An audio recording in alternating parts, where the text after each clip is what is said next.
Hey, Mr. Chairman. Hey. Okay. So all right, Mr. Chairman, we're live. Okay. Welcome back to the Environment and Transportation Committee. I'm the chairman, Kumar Barve. I'm joined by Dana Stein, the vice chair, and we will have more members of the committee coming in. We're going to start with, first of all, we're going to get through as many bills as we possibly can before we have to go to the House floor, which I believe is when it's, we have to be on the House floor at 2 o'clock.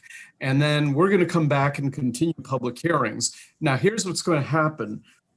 We can't shut down this Zoom, because if we did, we'd have to create a new Zoom link and send it out to all your witnesses. So we're going to keep this public hearing Zoom live through the floor session so that all your witnesses will be able to use the Zoom link that they got previously. So with that, we're going to begin with House Bill 562, which is of the Montgomery County delegation, and it is a bill that has to do with speed limits. Is there anybody here from Montgomery County to testify in favor of this bill? I know Delegate Stewart is doing one of the two of them. Well, he better show up quick because I'm about to go. All right, we're going to go past 562 and go to 564, also a Montgomery County local bill. This one having to do with automated traffic enforcement. Anybody here to speak on behalf of House Bill 564? Is there, okay, well, we have a couple of people who've signed up against 564. Let me begin with John Townsend. Mr. Townsend, you have 2 minutes. Welcome to the committee. You need to unmute yourself.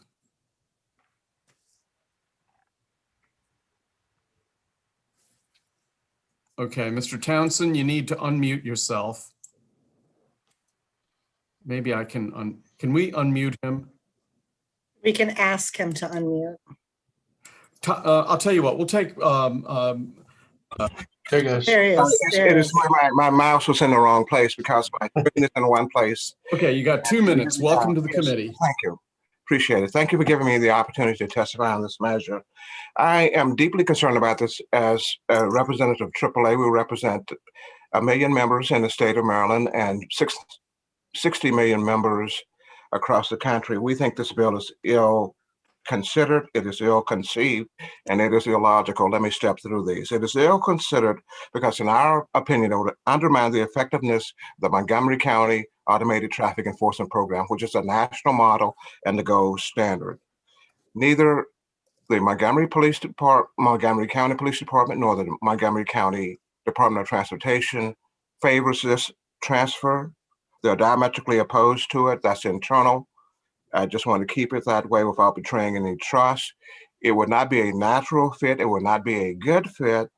And it goes against the mission of the Transportation Department. They have so much of a large mandate in the county that this only becomes an unnatural fit. Secondly, it is ill-conceived because it will make the automated traffic enforcement program subject to greater political influence. In 2014, this body and the General Assembly passed the Speed Monitoring System Reform Act of 2014 to remove problems that will crop up in the program. Don't go back to a system where you have civilians signing tickets, as in the case in Baltimore City, where a dead police officer was still signing tickets. These tickets should be signed by police officers, not by civilians, because it is a law enforcement function. And again, this would make the program more subject to political influence, and it's illogical because the social justice platform says that it will prevent minorities from getting more tickets. This system is colorblind. It does not know who is receiving the ticket because it shoots photos of the rear of the tag. Okay, thank you very much. Vaughn, were you here to testify for 564? Yes, this is the automated enforcement. I believe. Yeah, go ahead. I'll take you, and then I'll go to the other opponent, Tom Didone. So go ahead, Stuart. You have try not to use your 4 minutes, but you have 4 minutes. Sure. Well, thank you, Mr. Chairman. For the record, Delegate Vaughn Stewart testifying on this local bill that would transfer the authority over the automated enforcement program from the Montgomery County Police Department to the Montgomery County Department of Transportation. So I missed some of Mr. Townsend's testimony. I apologize for being a couple of minutes late. The basic sort of procedural and history and legislative history behind this is that one of the members of the Montgomery County Council asked me to put this bill in because this is something that the Montgomery County Council wants to evaluate for themselves. And so even though I don't think that every member of the Montgomery County Council necessarily supports the transfer of authority, they unanimously supported this bill because they want to evaluate this further and see if this is something that makes sense for the county. And so basically, until today, there has essentially been no opposition to the bill. The Montgomery County Executive has endorsed the bill. All 9 members of the Montgomery County Council have endorsed the bill, and all 24 members of the Montgomery County House delegation have endorsed the bill. And the reason is simple. We all want Montgomery County to be able to evaluate whether it makes sense from an organizational efficiencies perspective to house the automated enforcement program in the Department of Transportation rather than the Montgomery County Police Department. Now, this is not an affront to the Montgomery County Police Department. I have a lot of respect for Captain Dodone and the great job that the police department has done on this program. It is really, truly a national leader. But the reason that the county wants to study this further is not because the police department has done a bad job. They want to study it further because it's a little bit like being really, really good at knowing how to tie your shoes. If you're really, really good at knowing how to tie your shoes, but you don't know how to put your pants on, you don't know how to put your shirt on, you're not going to make it very far down the street. And the idea here is that basically because the Montgomery County Department of Transportation already does the speed studies, they already do the structural improvements to the roads, that it makes sense for them to also take control over the automated enforcement regime so that they can use that data to inform structural improvements to the roads. What we've gotten into in Montgomery County with constituent feedbacks is folks see the cameras go up, they see them go down. Some people get fined, some people manage to avoid the fine, but there are rarely any structural changes to the roads that are made thereafter. And that fosters hostility and skepticism toward the program. It leads a lot of our constituents in Montgomery County to think this is just a revenue grab, which it's not. I think that speed cameras serve a really useful purpose in terms of traffic safety, but when they're not informing structural improvements, then they lead to that misperception. And I just want to, just say, Mr. Chairman, if I could, with my last minute, is I was a little bit startled and bewildered by the written testimony from Mr. Townsend, who I respect and who I probably agree 90% of the time with AAA. I'm a proud AAA member. I was a little bit startled to see that he was accusing me of having political motivations behind the bill. Obviously, as members, we don't ever question people's motivations behind putting a bill in. That doesn't extend to the witnesses necessarily. But I was just, I've never met Mr. Townsend. I was just honestly a little bit taken aback by the idea that, I've got family members who have died in traffic violations. I just lost a friend last year who was riding his bike that was run over and was killed in New Orleans. This traffic safety means a lot to me. That's why I've put in so many bills this session on this subject. And so I just want to say that no matter what we think about this bill or whether the Montgomery County delegation should study this or whether you should pass this local bill, I think we can all agree that we want Marylanders to be safe on the road, and no one's doing this for some sort of nefarious political, I haven't even sent out a press release on this. I don't think there's any political benefit to me whatsoever. I'm just trying to keep folks safe. In Montgomery County, a lot of the members of the Montgomery County Council think the best way to do that is to pass this bill and to evaluate and study this issue. And so that's why I hope you will affirm Montgomery County. Okay, I believe Delegate Healy has a question for the sponsor, I assume, right? I do, yeah, I do. I have a question for the sponsor. Actually, I wanted to provide you with a little bit of the legislative history on this because I was on the committee when we made this a statewide bill. As you may remember, you may not because you're very young, but Montgomery County started the speed camera program and they were doing it on their own for a long time. When it went statewide, they were given an opportunity to grandfather in some of their provisions. But there was a lot of debate when this was made statewide. And one of the issues was about who should be allowed to review the tickets and the images, the camera images. And we debated in the committee for a long time, but it came out that a police officer sworn officer has a stake in not making, they have a stake in making an accurate and professional evaluation of what they see. And it was statewide the issue of being a money grab, not because people thought that was the case everywhere, but there were a lot of suspicions when it became statewide. So I don't see this as a local bill because it started out as local, it went statewide. We wanted statewide standards so that people wherever they are know what they have to deal with. And so my question for you is, are you aware of that legislative history? I am, Delegate Healy, and the Montgomery County Council is also well aware of it.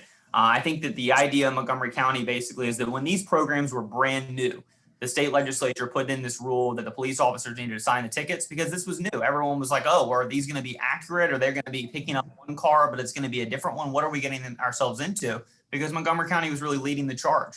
But it's been, I think now 14 years since the Montgomery County Police Department's launched this program, and Montgomery County residents no longer are worried that they're going to be misidentified or that, they need a police officer checking it. At least many of them don't.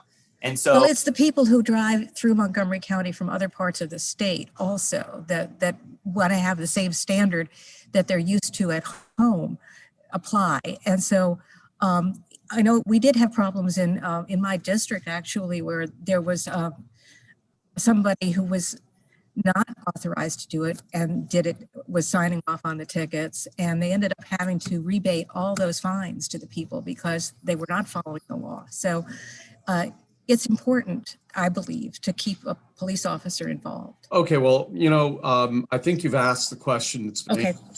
No more. I'm going to go to Captain Didone, who signed up in opposition, and then I'll entertain questions for the opponents of the bill as well. So, Captain, welcome to the Environment and Transportation Committee. You've got 2 minutes.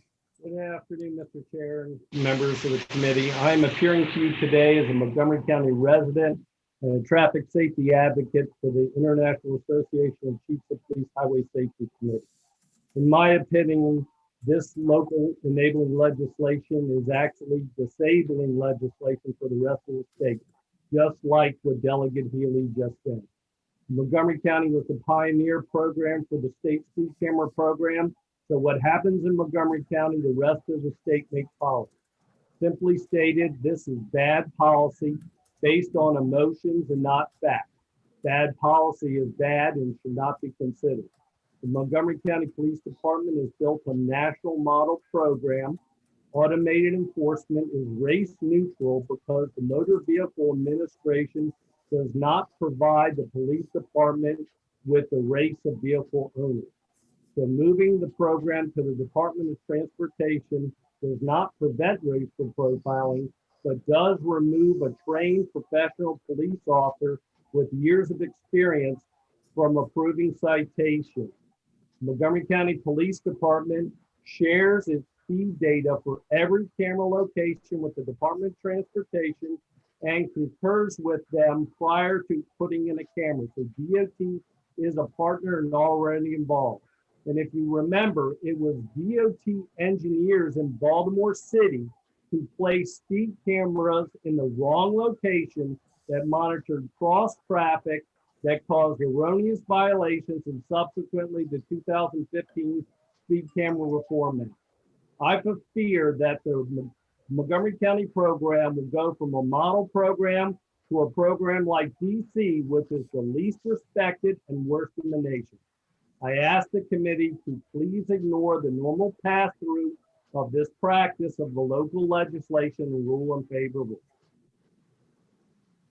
I'm going to, before I recognize Delegate Vaughn Stewart's question for either one of the two opponents, Captain, we voted unanimously in Montgomery County, and part of the reason we may have done that is we didn't hear from the police department.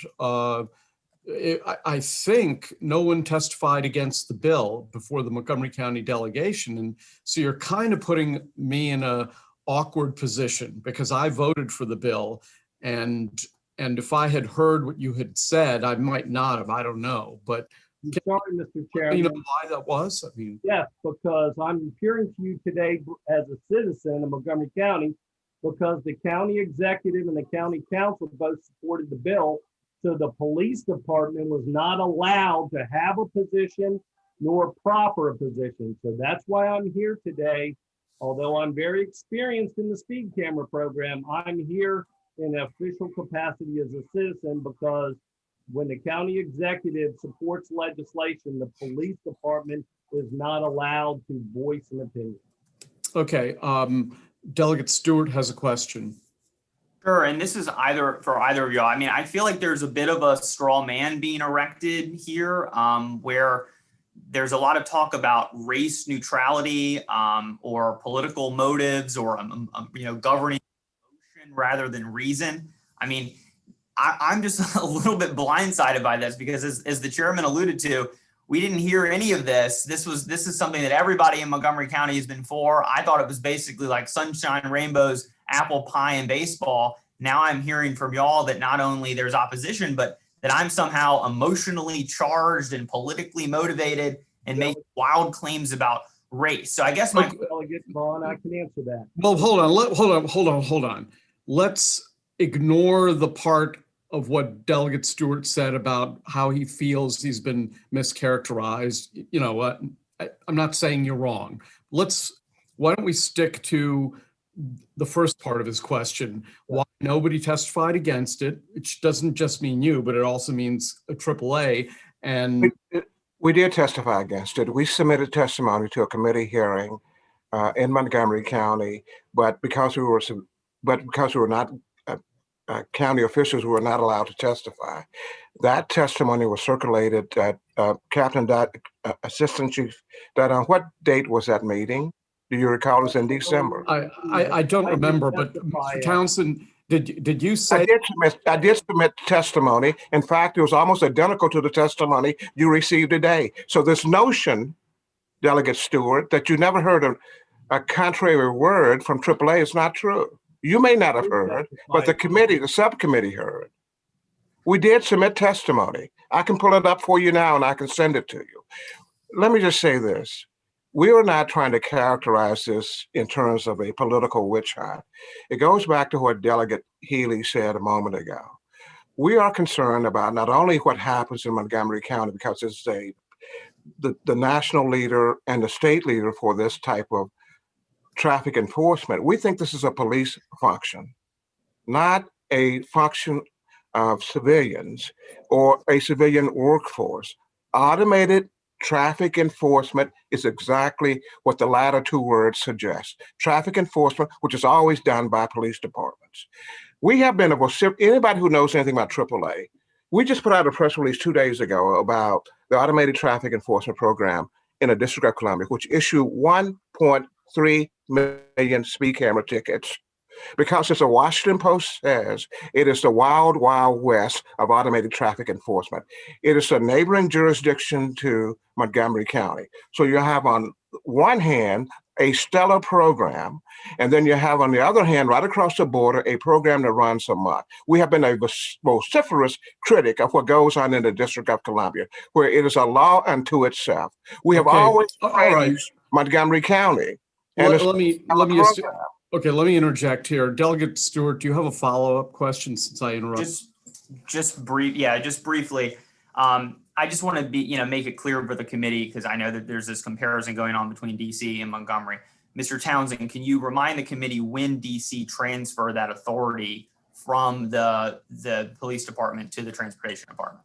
Yes, it did it through an executive order by the mayor, because this was pushed by the proponents of Vision Zero. Yeah, but what time? What year? A year and a half ago. Right. So I think it was late 2019. Well, yes. the Washington Post article you're quoting, I just pulled it up. DC is the Wild West when enforcing tickets for traffic violators audit fines is from 2014. Isn't that so? Yes, it is. Okay, so can I just say this, because I know the program intimately, that program was always run by, the decision making was really made by the Department of Transportation all along. Okay. And Assistant Chief Dudon can verify that.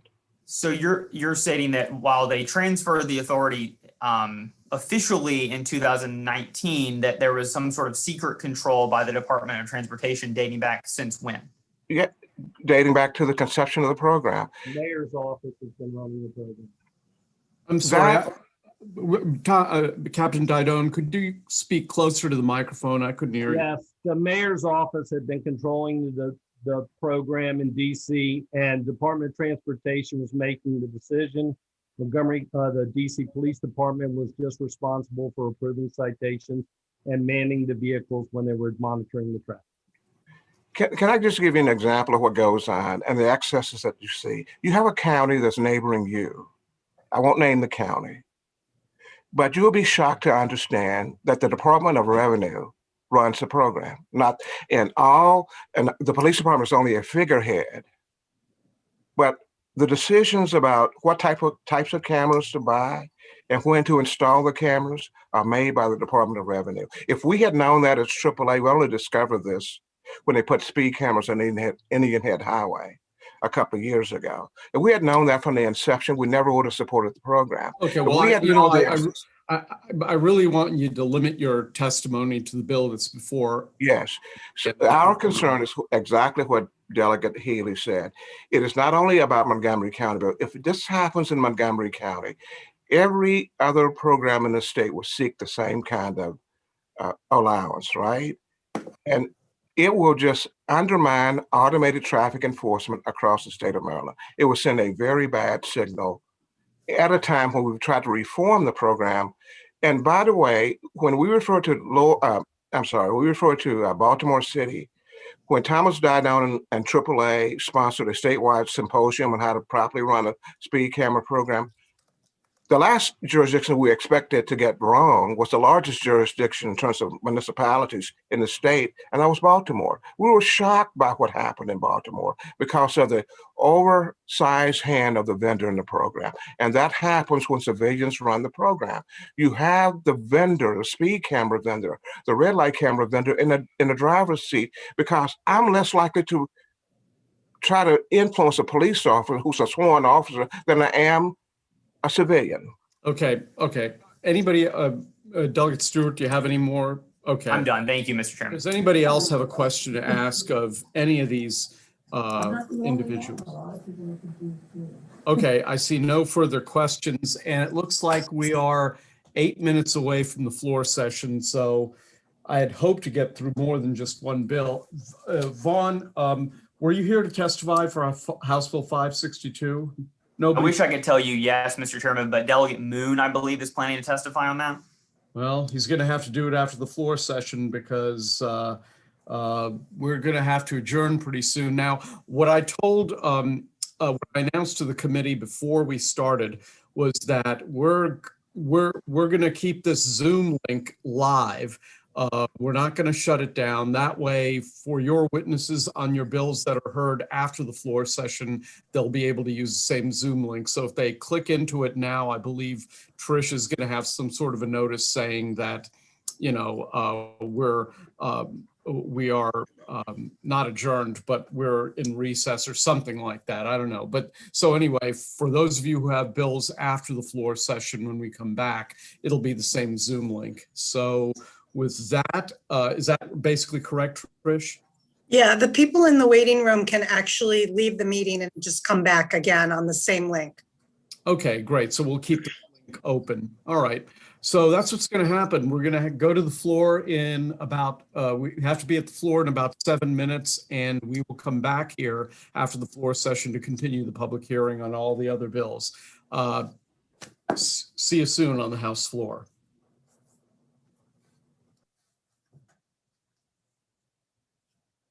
I'm just gonna leave. Oh my God.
The speaker announced that the public hearings were as posted on the website, period.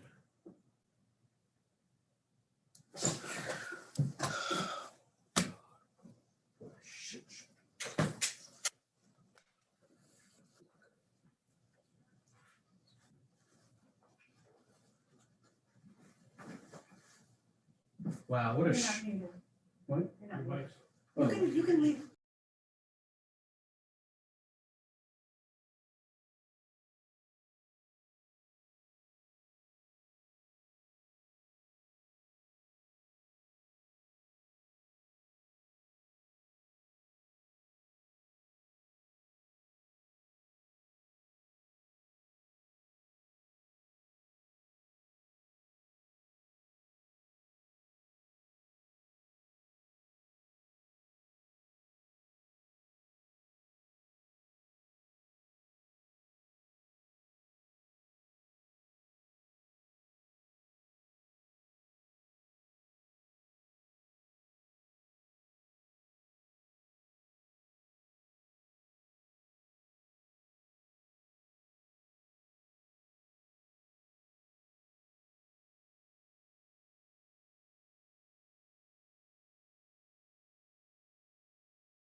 Okay, are you doing 583? Because we let all the witnesses in. Yeah. Okay. Yep. In fact, I'm going to start up in a few minutes. If you can just go, oh, it's live stream. I'm going to start right now. Okay. All right. Welcome back to the House Environment and Transportation Committee. We're going to begin with House Bill 583, and then the order of the bills is going to be as follows: 592 and 595, both from Fraser Hidalgo, 649, Delegate Anderton, 699, Deborah Davis, 704, Delegate Ivy, and 730, an administrative bill that's sponsored by the Speaker, administration bill sponsored by the Speaker. So with that, we are going to go straight to the sponsor, Delegate Stein, and to all the witnesses, you have 2 minutes. And I'm going to be especially Teutonic about enforcing this because we've got a lot of work, and here it is already 5 minutes after 4. So, and I have subcommittees that have to meet. So there we go. The sponsor has 4 minutes, and Trish, I don't know how you're going to do that if you have the timer behind you so that he can. No, I don't. I'm just gonna have to time him on the phone because it was so last minute. So Okay. we'll just All right. time him on the phone. Okay, that I'll do the same thing. So we're going to go to, I don't want to do hours here. Hold on. Delegate Stein, are you gonna share the screen? Now would be the time. Yeah. So 4 minutes, and let me know when you're starting.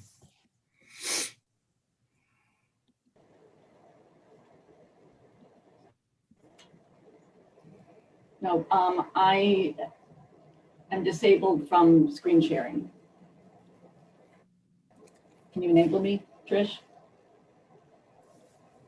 I'm not the host. You'll have to ask Uriel to do that. You should be good now. Okay, thank you.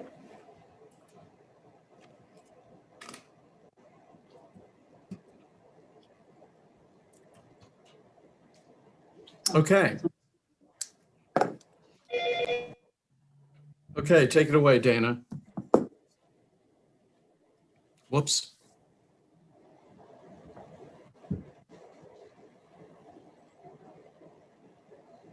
Technical difficulties, I'm sorry. Mr. Chairman and committee members, I'm very pleased to present House Bill 583.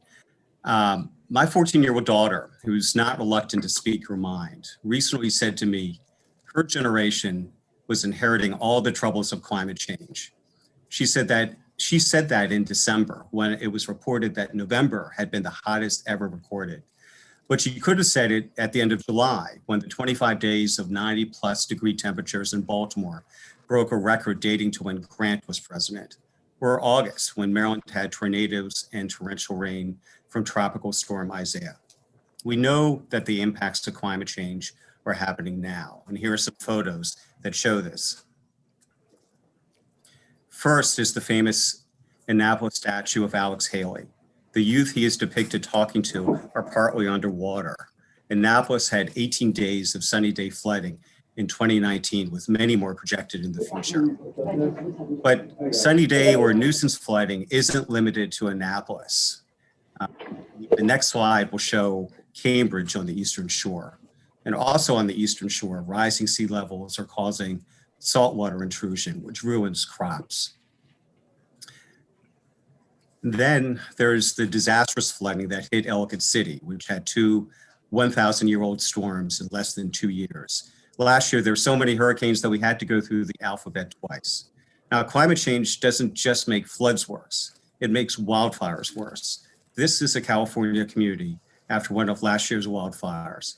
California had several of the worst recorded wildfires in the state's history in 2020. And this chart shows how recent years have been the hottest on record. The warmest 6 years have all been since 2014.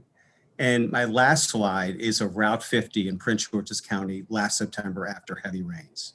So these photos show the challenge we face.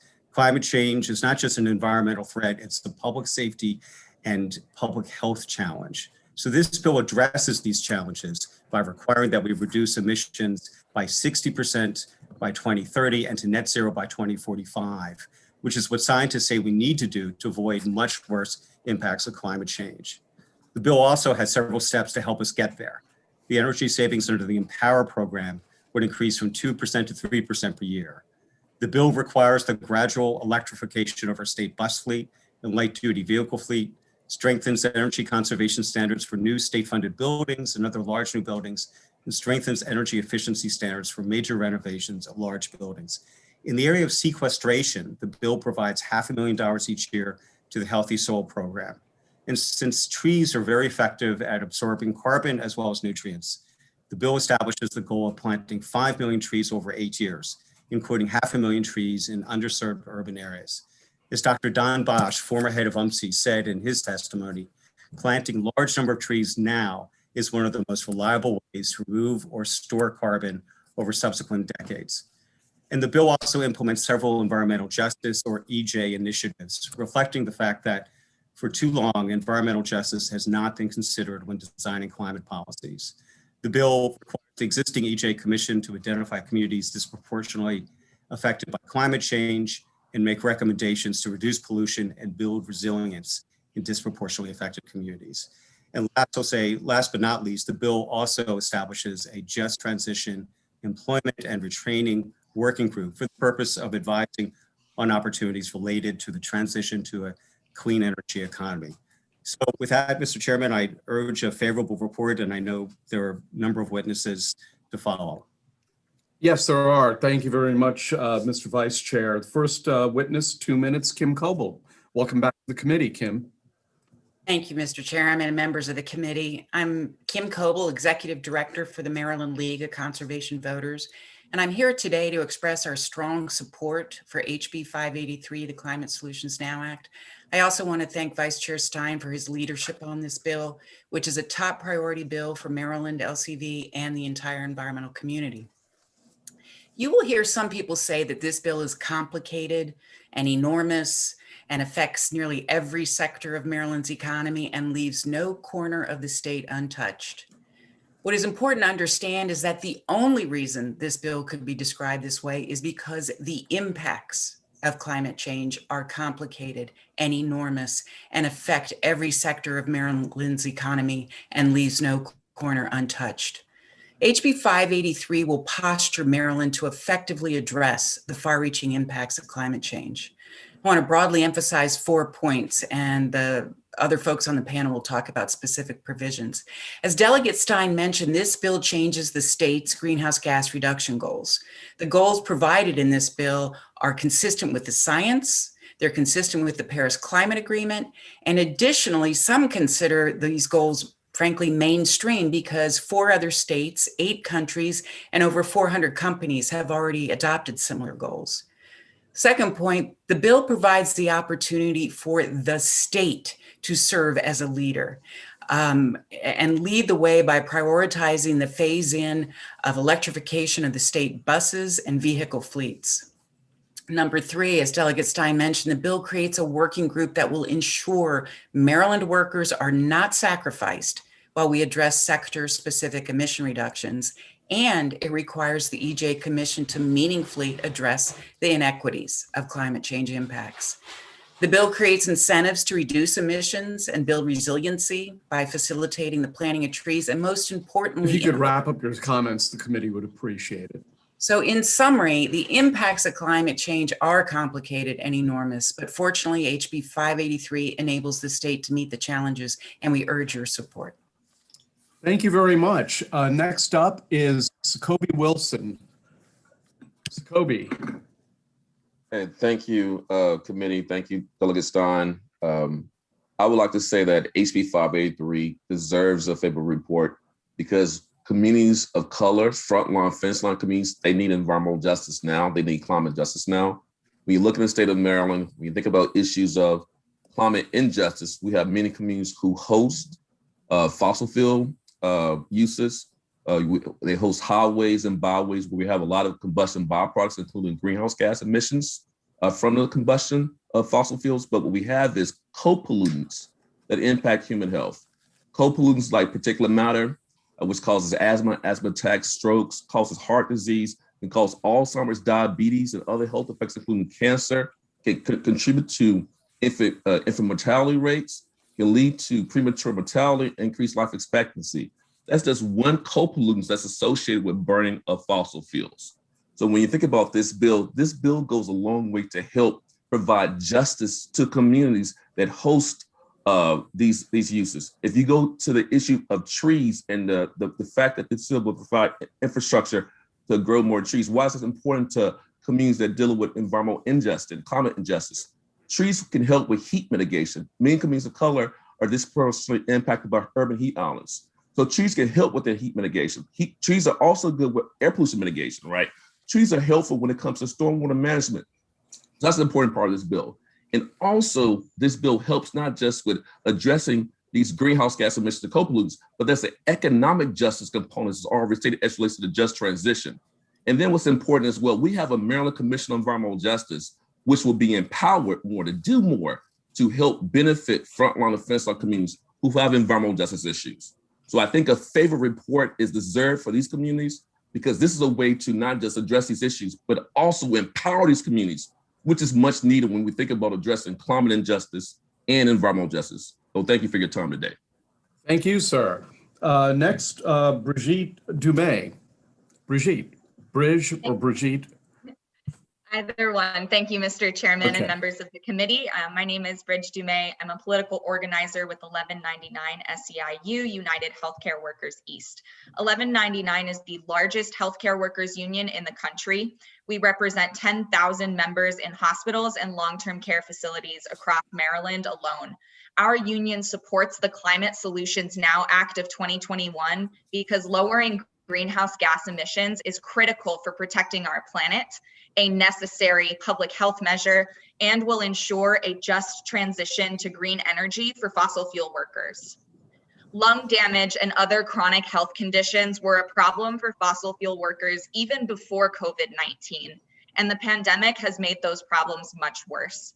A recent study from Harvard University found that people who live and work in areas with high levels of air pollution, particularly from burning fossil fuels, are at a significantly higher risk of having severe complications or dying from COVID-19.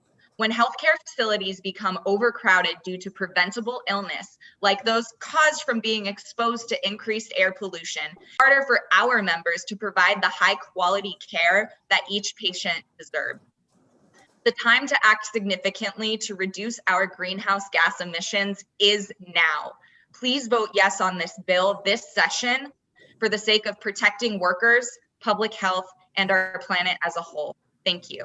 Thank you very much. Next, let me call on Robin Clark. Robin, welcome back to the committee.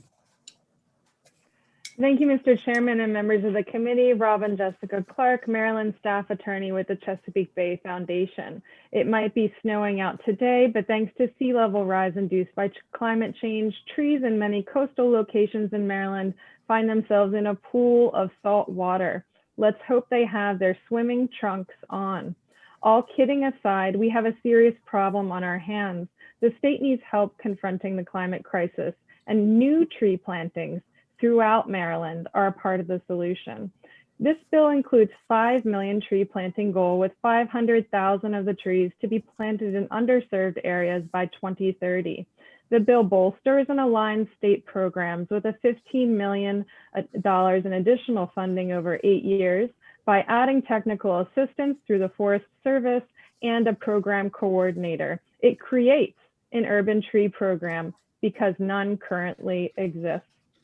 All 5 million of the trees will be planted voluntarily. All funding would come from existing sources. The plantings would be made in areas best suited for carbon capture under guidance by a commission. They would be planted on acreage already identified by the state and in places selected by local communities toward urban canopy goals. Climate change is a serious problem. Here's a simple response. Trees deliver green infrastructure benefits at a tremendous rate, translating into cost savings for the state. They are 5 times as cost effective as cover crops in reducing agriculture pollution. They are 60 times as cost effective as stream restoration in reducing stormwater runoff. Let's put them on equal funding footing with those practices. Those cost savings could then be used for other purposes, including your health response to the pandemic. For these reasons, we urge your support of HB 583. Thank you very much. Next, let me recognize Chris Parts. Chris? Good afternoon, Mr. Chairman and members of the committee. I'm Chris Parts, an architect with AIA Maryland, representing nearly 2,000 architects across the state. We're here in favor of House Bill 583, the Climate Solutions Now Act. Architects are one aspect of the interconnected strategies on transportation, site, buildings, and the affected communities that are a part of this bill. We know that buildings consume nearly 40% of United States produced energy, and architects play a key role in working to diminish energy consumption and carbon emissions. I'll share three main points why Maryland architects believe this bill is important. First, this bill drives state-funded projects down an achievable path toward zero energy goal, and it positions them to implement technology of renewable energy to dramatically reduce operating costs, leading by example. We have a few zero energy schools in the state, and this bill aims to put one in every district in the next 8 years. The bill requires the infrastructure to be in place for renewable energy, and it creates a no-interest loan program to enable schools to start solar collection right away. It's not a question of can we do it, it's a question of when are we willing to commit to it. Second, our commercial building market under this bill will follow an achievable yet slightly more aggressive path than our current energy codes to meet efficiency goals. The path identified in this bill is effectively one cycle ahead of anticipated code adoption, taking us to zero energy buildings for new construction by 2033. The bill also recognizes that renovation is a significant sector of construction, and it provides two paths toward reducing energy consumption for renovation. Finally, this bill reminds us that we are focused on a healthier environment for all, by looking more broadly at how and where we live and making improvements. This makes the important connection between what we build and where we build, considering the impact of construction on site development, transportation, and most importantly, the people who live there and nearby. We ask for your support of House Bill 583. Thank you very much. Next, let me call up Stacy Hartwell. Stacy. Is Stacy with us? Yes, can you hear me? I can now. Oh, we're at 2 minutes. I thought we were 2 minutes and 30 seconds. No, Okay. sorry, 2 minutes. Oh, I'm going to talk really fast. Okay, go. Good afternoon. My name is Stacy Hartwell. I'm the co-chair of the NAACP Maryland State Conference Environmental and Climate Justice Committee, representing the environmental and climate equity interests of our members and BIPOC residents in Maryland. President Biden declared January 28th Climate Day. He stated, "We've waited too long. We see it with our own eyes. We feel it. We know it, and it's time to act." House Bill 583 is aptly named because Climate Solutions Now, we just can't wait another year to start reducing our emissions. We must act now. In addition to the multitude of environmental disasters related to carbon emissions, fossil fuels are also driving disparities in the COVID-19 pandemic. A recent Harvard study found that very small increases in exposure to pollutants from fossil fuel combustion causes someone to be significantly more likely to die from COVID-19. This is one of the many reasons why Black Americans are twice as likely to die from COVID-19 than white Americans, because Black Americans are 79% more likely to live near industrial pollution sites than white Americans. Even before the pandemic, fossil fuel pollution was driving racial disparities in health outcomes. For example, a Black child is 500% more likely to die from asthma than a white child. The bottom line is that fossil fuel pollution is contributing to the deaths of Black people every day, and we need to act now, not next year. We all know there is a direct correlation between trees and healthy air. This bill plants 500,000 trees in urban communities blighted from corporate greed, redlining, and other Jim Crow-inspired disadvantages, and not to mention political indifference. Planting these trees will not only improve home values and the curb appeal of the community, but will also help urban communities from ever-worsening heat waves caused by the climate crisis. This bill works directly to undo some of the impacts of environmental racism, and it also ensures that all future climate legislation addresses inequities. The Climate Solutions Now Act requires the Commission on Environmental Racism and Sustainable Communities to set a percentage of all state funds spent to address climate change to go to underserved, overburdened communities. The voters of Maryland have entrusted you with the power to make a positive difference, especially for those suffering the most. We hope you are bold enough to step into that power and give a favorable report on House Bill 583, Climate Solutions Now, because climate justice is racial justice. Thank you. Thank you. Thank you so much. You did a terrific job. Okay, next, China Terrell. China? Okay, yep, I'm here. Just 1 second. Okay, great. And let me put on my video. All right, can you see me? Great.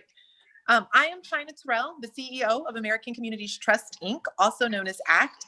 ACT is a national public charity that helps to create inclusive economic development strategies that bring growth and prosperity to low-income residents.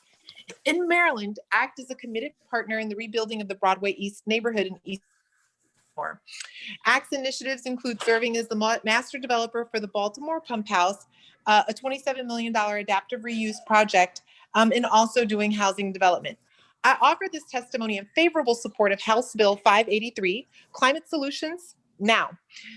The bill matters because so much of our work to build wealth for low-income residents where they live first involves righting the environmental wrongs, transforming the blocks of asphalt without a tree in sight, investing in the design and greening of a neighborhood. These are the first steps to recruiting new and meaningful investment and building the wealth of people. ACT is co-developing Last Mile Park with the New Broadway East Community Association. ACT is also a partner with the New Broadway East Community Association and the 6th branch in implementing a neighborhood-wide green print. The green print is a strategy and suite of prototypes for greening hundreds of vacant lots in key corridors in the Broadway East neighborhood. What we've learned through our work is that addressing climate change, now here's the important part. What we've learned through our work is that in addressing climate change, it's a prerequisite for ensuring communities are prepared for future financial investment. Our work has brought in millions of dollars of investment into our partner communities, and we'll bring in millions more.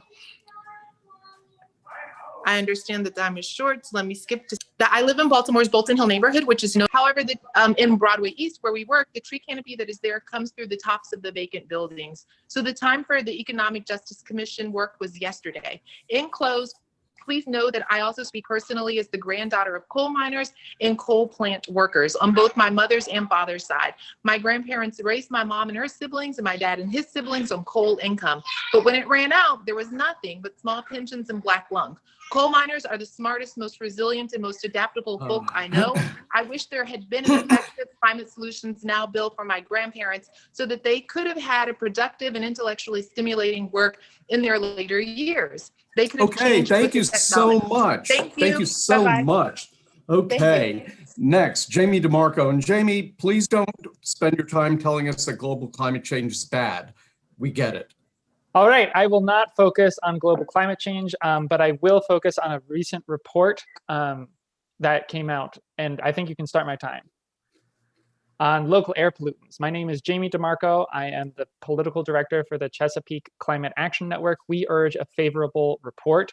As others have alluded to, we have always known that fossil fuels are deadly, but a groundbreaking scientific study this week released by Karan Vanna et al. Pulled that curtain back on just how deadly they are, and I was floored. Air pollution emitted by the combustion of fossil fuels killed more than 8 million people in 2018. For reference, 2.3 million people have died from COVID-19 so far. Burning coal, oil, and gas kills 3 times as many people as the coronavirus every single year. Burning coal, oil, and gas kills 3 times as many people as the coronavirus every single year. In 2018, about 1 out of every 5 people who died in the world died because of air pollution caused by coal, oil, and gas. This is utterly deadly. The good news is that we have a vaccine for this deadly fossil fuel pandemic, and the vaccine is deploying wind, solar, and batteries, along with electrifying the entire economy. And just like we insist on the fastest possible rollout of the vaccine to the coronavirus, we need to also insist on the fastest possible rollout of the vaccine to the fossil fuel virus. HB 583 will reduce emissions, it will save lives, it will create thousands of good Maryland jobs in the process. We urge a favorable report. Thank you. Thank you. Actually, before I call the next witness, you're wrong. It wasn't 8 million, it was 8.7 million. per year. Thank you for that correction. Okay. Lynn Heller. Lynn, are you with us? I am indeed. Thank you, Mr. Chairman, Delegate Stein, and committee members. I'm testifying today as the CEO of the Climate Access Fund, which is a nonprofit green bank that's focused on reducing electricity bills for low-income households through solar power. For the record, I also am honored to serve as the board chair of the Maryland League of Conservation Voters. I'm going to focus my testimony today on the proposed personal property tax exemption for community solar projects that serve LMI Marylanders. LMI access, as many of you know, is a top priority of Maryland's community solar pilot program. But as of now, there are no LMI community solar projects located on rooftops because these projects are complicated and tend to cost more. The Climate Access Fund is working to change that by offering financial incentives to solar developers who serve LMI subscribers. Our focus is on projects located in or near underserved communities. And I wanted to share with you an example of a project we're working on in East Baltimore in District 45. The project will be located on the rooftop of a school, and 140 low and moderate income families in the community will purchase solar power and receive a discount on their electricity bills. The discount will be equivalent to an estimated $200 per year for each family, and notably $700,000, I repeat, $700,000 in savings to LMI families over the project's lifetime. All of this generated through private investment. In addition, the school community will be offered an opportunity to invest in the solar asset itself. I see my time is running out. There will therefore be local community-based ownership of the project. But this project, others like it around the state, will not be possible without the proposed tax exemption. We estimate that the personal property tax on the project in Baltimore in the first year would be $11,000, which would be more than offset by the $28,000 in estimated bill savings to LMI families. I can assure you that even with the proposed exemption, the returns on these community solar rooftop projects for LMI families are unlikely to attract many developers. The fiscal impact, I see my time's out, would therefore likely be low and would be more than offset by the benefits to LMI families and their communities over a generation. We urge a favorable report. Thank you so much. Before I recognize the next witness, what does LMI stand for? Sorry, I was trying to be quick. Low to moderate income. Got it. Okay. I figured it was the whole something point like of that. all of this is to save money for low to moderate income families. Okay. Thank you. Jana Davis. Hey, thank you so much, Mr. Chairman, Mr. Vice Chairman, members of the committee. I'm Jana Davis, Executive Director of the Chesapeake Bay Trust. I'm going to try to channel Stacy and speak quickly. She did a great job. The trust role in this bill is to administer the Urban Tree Program. Many of you know the trust, but just a few words on background. We're a nonprofit grant-making entity established by you all, General Assembly, in the 1980s, as a way to get resources and other support to groups on the ground, exactly what's outlined in this bill. The trust was envisioned as a community grant-making complement to the larger state agencies like DNR and MDE. We administer funds from a variety of sources. Bay Plate and Tax Checkoff is perhaps the most recognizable, but also federal, state, local, and private agencies use us to make grants to community groups as well. We always say the funds don't go to the trust, they go through the trust.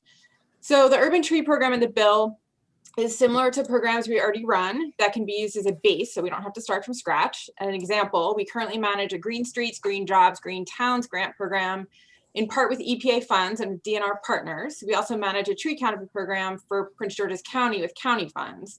The proposed program would ramp up those existing programs and more. The written testimony that we submitted has some statistics on existing effort and demand, but the bottom line is that demand for urban trees is high. We can only fund about 1/3 of the current demand, but many communities want trees. They provide a ton of benefits, as Dr. Wilson outlined, and the desire for these trees happens at all levels. At the government level, many local jurisdictions have adopted tree canopy goals around 100 communities. Baltimore City, for example, has a 40% tree canopy goal and a plan to get there. At the resident level, community and neighborhood groups frequently apply to the trust already for tree planting projects from all types of organizations, HOAs, CDCs, neighborhood groups, civic associations, and more. The model for getting these trees on the ground that's outlined in the legislation is exactly the one that works. Bottom-up projects where the communities drive the projects, own them, maintain them, take care of them, et cetera, is what works. And we're also really interested in the idea of taking advantage of some of the co-benefits, like exploring a market for carbon credits to finance a piece of the program in the future. So happy to answer questions. Okay, thank you so much. Next up is Josh Tolkien. Josh, are you in the house? I am in the house. Can you hear me? I can see you too. Wonderful. Thank you so much, Mr. Chairman, members of the committee, Delegate Stein. My name is Josh Tolkien. I'm the director of the Maryland chapter of the Sierra Club. On behalf of our 70,000 members and supporters, we urge a favorable report.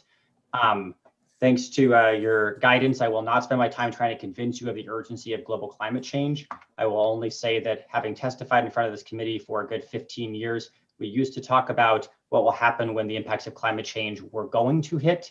And now we understand that the impacts of climate change are upon us and we are seeing them every day.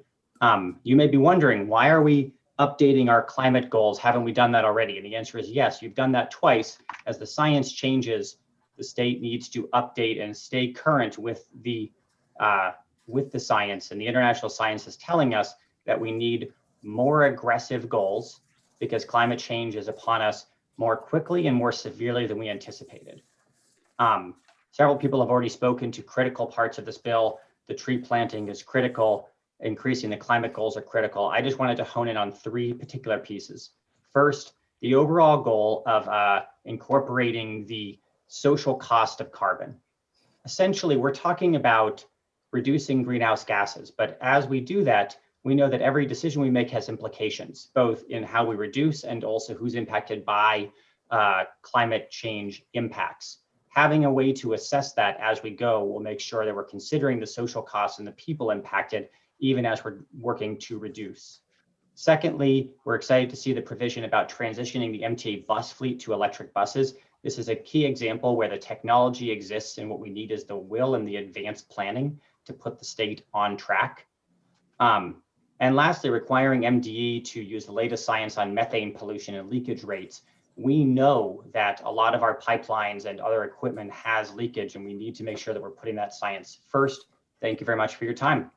Thank you, Josh. And next is Ellie Cowan. Ellie? Yes, hi. Good afternoon, Mr. Chairman and members of the committee. My name is Ellie Cowan, and I'm the Director of Advocacy at Preservation Maryland, where we like to say the greenest building is the one that's already built. Through our Smart Growth Maryland program, we advocate for a more environmentally and economically sustainable future that creates opportunities for all Marylanders through better development patterns. And to that end, I'm happy to offer our support today for HB 583. Smart growth and green building are critical if Maryland is to reduce our impact on global climate change. We have a responsibility to develop equitably and sustainably and in a manner that addresses the resiliency of our communities to respond to the impacts of a changing climate. Buildings use nearly 40% of the nation's energy, much of which is wasted through inefficient design and operations. Strategies outlined in this legislation would lessen that consumption and waste and reduce greenhouse gas emissions by establishing energy conservation requirements for new commercial projects and encouraging making our existing buildings more energy efficient. HB 583 offers Maryland the opportunity to help our state's communities grow smarter, invest in existing infrastructure, and to green our existing and future building stock. There must be a coordinated commitment to green and sustainable development, or the costs associated with energy consumption and demand, as well as greenhouse gas emissions, will continue to escalate at unsupportable rates. Changes made through HB 583 would go a long way to accomplishing that. So therefore, I urge a favorable report. Thank you. Thank you very much. There are a number of people who are signed up who are not a part of the panel that you provided, Dana. So I'm just going to call them in the order in which they signed up. Riley Roshong. Riley, are you there? Yes, I am. Okay, you've got 2 minutes. Welcome to the committee. All right, wonderful. Thank you so much, Chairman. I won't take up much of anyone's time. We've already talked extensively about— Could you speak a little closer to your microphone? We're having trouble hearing you. Sure. Is that a little bit better? Yep. All right, wonderful. Thank you. I won't take up too much time. I understand that everyone seems to understand the severity of the issue. And so I want to focus more on trying to address— I've talked to several other people who have concerns about this bill, specifically economic impacts it may have from a more conservative perspective. And I want to make sure that we're able to address the facts and make it very clear. Because of the fact that global warming is primarily caused recently by humans, and it has such a severe effect as it has, especially on coastal environments, that will, if we do not address it quickly enough, impact our small businesses that are working along the coastline. And so for people who are focusing more on the economic impacts, the impacts that this will have on individual workers, I want people to just keep in mind that not only, yes, this is clearly a pressing issue, considering, the effects that this is having on the world generally, but also why do we need to have an increase from past standards to what we are proposing in this bill? Well, because we need a stronger redress as more sciences come out to protect not only our environment, but also the economy in our state. For that reason, I want to make sure that we are stressing not only the issues that everyone else has brought up, but also the impact that this has positively on the people working in Maryland. Thank you. Thank you very much. Next, Gary Allen, who is signed up favorable with amendments. If you could let us know what the amendment is, we'd appreciate that at some point. Gary, you need to unmute yourself. Gary, you're muted. Gary. Can you hear me now, sir? Yep, can hear you now. Yes, I apologize. I didn't realize I had to do that. I thought you did. My name is Gary Allen. I'm the president of the Maryland Forestry Foundation. We're an operating foundation that works in cooperative relationship with the state's forestry boards, the State Forest Service, the Alliance for the Chesapeake Bay, and of course, cooperatively with the Chesapeake and Coastal Alliance Trust Fund. We're one of the largest nonprofit tree planting organizations in the state of Maryland. We've planted over 300,000 trees in the last few years, and this year alone, we'll probably plant another 80,000 trees in cooperation with our partners across the state. We strongly support the legislation, but feel that a couple modest changes in its structure would help improve its capability of meeting its particular goals. I'd like to call attention to the committee to our testimony. And for those of you who have a copy of the written testimony, take a look at the attachments, because that identifies the fact that there's ample space and opportunity for potential tree planting sites in every county in Maryland. And we work hard to identify these sites in cooperation with the network of support we've been working on for the last decade. We tend to think that the structures identified in this bill for the implementation of the broad goals and bold opportunities that are available through it could best be served if the 5 million tree coordinator were specifically located in the Department of Natural Resources, where the resources and network and frankly, some of the funding identified in this bill is already available. We don't need to complicate the relationships that are likely to be developed in the pursuit of these objectives by adding to them a lot of interagency confusion and potential future conflict. So I want to call to the attention of the committee the need to help bring some of these resources together instead of spreading across a number of different agencies. Finally, you'll notice that the bill also articulates a set of expectations for private. Sir, if you could wrap up your testimony, we'd really appreciate it. I will. The answer is we want to support good silviculture practices, and we want to make the opportunity to participate voluntarily as competitively possible as necessary. Okay. As identified in my bill. Thank you, Mr. Chairman. Terrific. Next, David Murray. David? Well, okay, we'll go to Alex Butler with MACO. Alex? Good afternoon, Chair, Vice Chair, members of the committee. Alex Butler with the Maryland Association of Counties, here supporting House Bill 583 with amendments. It's already past 4:30, so I will be brief. The bill does a myriad of things with several laudable goals and provisions. MACO is supporting the bill with amendments, and I'm here to talk about just two provisions. The first being the provision requiring that schools be constructed beginning in 2022 all be solar ready. Could add significant design, engineering, and construction costs for counties. To address that, we're asking for state support. The state should take similar action to what was done when the state mandated high performance building standards, and I believe it was 2008. That action created a state cost share for the new requirements, giving us better buildings without an entirely unfunded mandate. The second portion, the bill also exempts certain community solar and energy generating systems from county or municipal property tax, personal property tax. We understand that there are ideas to broaden the scope of that exemption and apply it to more community solar development. We very much appreciate local autonomy in providing local tax incentives and not those that mandate a loss of revenue. Counties would like to incentivize these projects as they see fit, and we'd like that requirement struck from the bill. For these reasons, MACO is supporting the bill with amendments, and you have our written testimony that outlines our position in a little more detail, and I'm, of course, available to the committee. Thank you very much. Thank you. Is David Murray around? Yes. There you are. Good afternoon. Thank you. I was kicked out. I'm experiencing a power outage, so I'm glad that I was able to get back on. Good afternoon, members of the committee, Chair Barve.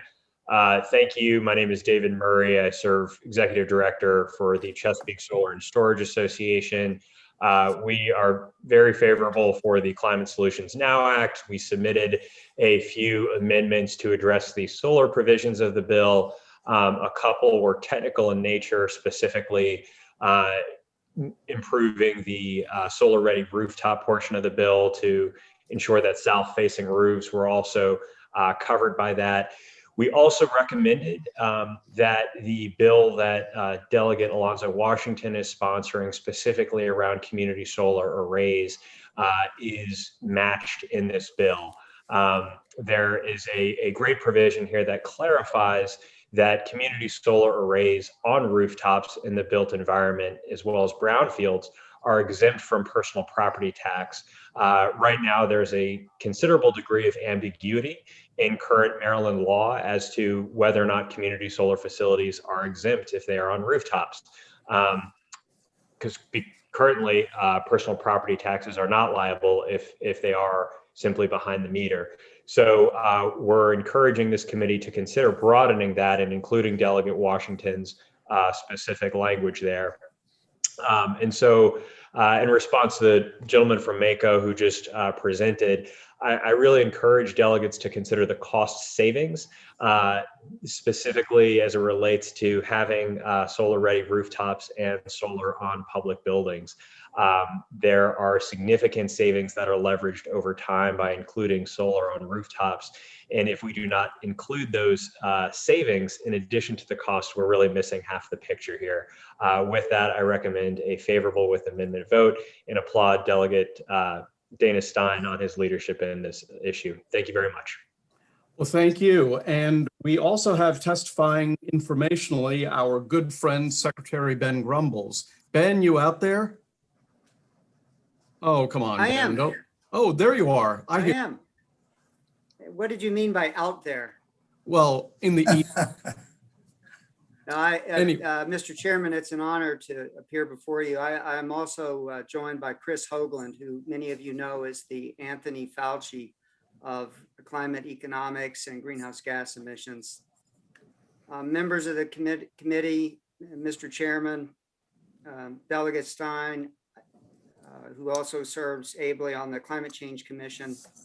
February is the month where the U.S. officially rejoins the Paris Climate Accord. And I would just like to say, as you consider this legislation, that it's important not only to lower the temperature of the planet, but also lower the temperature of the political discourse. We are much closer than people want you to believe. The Hogan administration, and particularly MDE on its greenhouse gas emissions reduction plan, are very aggressive. We support deep decarbonization, robust resilience. Yes, there are some areas where there are disagreements, but I would say to all members of the committee that MDE, working through the Hogan administration, is delighted to strongly support this bill's overall objective to reduce greenhouse gas emissions. I suggest that members of the committee have a little more homework to do to work through some of the technical amendments issues. Where does the funding come from? But we all support trees. We all support greater efforts to get to healthy soils and clean and renewable energy. World Resources Institute recently recognized the state of Maryland as one of the leaders in the country for its greenhouse gas reduction strategies while growing our economy. So making sure that as this legislation moves forward, that you adhere to that magic ingredient of also bringing in partners from both sides of the aisle who want to make sure that dramatic reductions on greenhouse gas emissions also goes hand in hand with jobs in the economy. Okay, Ben, unfortunately, I'm going to have to cut you off there. We have a number of people who have questions, but Ben, I have a question for you before I entertain questions. Is it safe to say, though, that no strategy for greenhouse gas reduction is serious unless it contemplates a substantial increase in renewable energy? I believe that all of the plans I'm familiar with are economy-wide, like ours in the state, that includes significant reductions in fossil energy and stronger goals and results with clean and renewable energy. And So is it also renewable safe? energy is an important component. And is it also, Mr. Secretary, safe to say that if we are generating renewable energy and there's an expensive type of renewable energy and a cheap type of renewable energy, that it makes much more sense to use the cheaper type of renewable energy as long as it doesn't damage the environment? It's important to ensure that we're not damaging the environment in some way. So making the smartest choice on renewable energy and also emphasizing homegrown renewable energy is really important. That's a key component of the clean and renewable energy standards legislation. Mm-hmm. And you're familiar with the cost tables that are published by the Department of Energy and environmental economic investment firms like Lazard Limited, are you not? Only generally familiar. Chris Hoagland is probably much more familiar with those specific tables and numbers. Okay, well, there's one that I'd like to email to you, and I'll do that later on, or I'll send it to Tyler Abbott, if that's okay with you. That would be great. And Mr. Chairman, I just encourage all members to not only look at our letter of information where we suggest some technical amendments and clarifications, potential areas of concern, but also the 2030 greenhouse gas reduction plan that I'm very proud of, that we are completing, and it'll be available. The executive summary is available on our website. Every member should look at that and to realize that this legislation is not the only thing that's happening, that we have a very detailed plan that includes many of these components. Fair enough, fair enough. Okay, thank you very much. Thank you. First question will go to Delegate Clark, then Delegate Ruth, Wells, Learman, and Jacobs in that order. So Delegate Clark. Thank you, Mr. Chairman. My first question is to the Delegate Stein. Delegate Stein, just yesterday or day before, we had a bill on the Clean Water Act, and in the fiscal note of that, there was, I believe, $10 million extra that was being diverted from the Bay Restoration Fund for more funding for that fund. And I noticed in this bill that there's another 15 million being diverted from the Bay Restoration Fund in this proposed bill. Now, I remember when the fee was doubled and we used some of it for agriculture. I think it was 40%, and 60% went for fixing the plants. I'm concerned that we should be using this Bay Restoration Fund to hook up and maintain and build more treatment plants for coastal communities that are close to or could easily be hooked up to systems. Do you feel that we're kind of raiding the the Bay Restoration Fund for other projects that weren't really meant for that in the beginning? Delegate, I would say we're not rating it. I'll ask Robin Clark, who's an expert on the tree issue and funding to add to what I'm going to say, but this would not affect funding for the miners, the relatively small wastewater treatment plants. My understanding is that there is substantial money left in the BRF or available in the BRF for a number of different eligible projects, even after you allocate the money that we're talking about for the Clean Water Commerce Act, as well as for the tree initiative. To the extent that some projects have already been committed under the BRF for the next fiscal year or two, be happy to delay the implementation of the tree initiative so that it's clear that there's no conflict. But I would say trees, because of the fact that not only they great for decarbonization, but also they're very effective at reducing nitrogen, phosphorus, and sediment, which the BRF really, focuses on in terms of nutrient reduction, are exactly the type of project that fits within the mission of the BRF. But I'll ask, if you don't mind, Delegate, can I ask Robin Clark to chime in?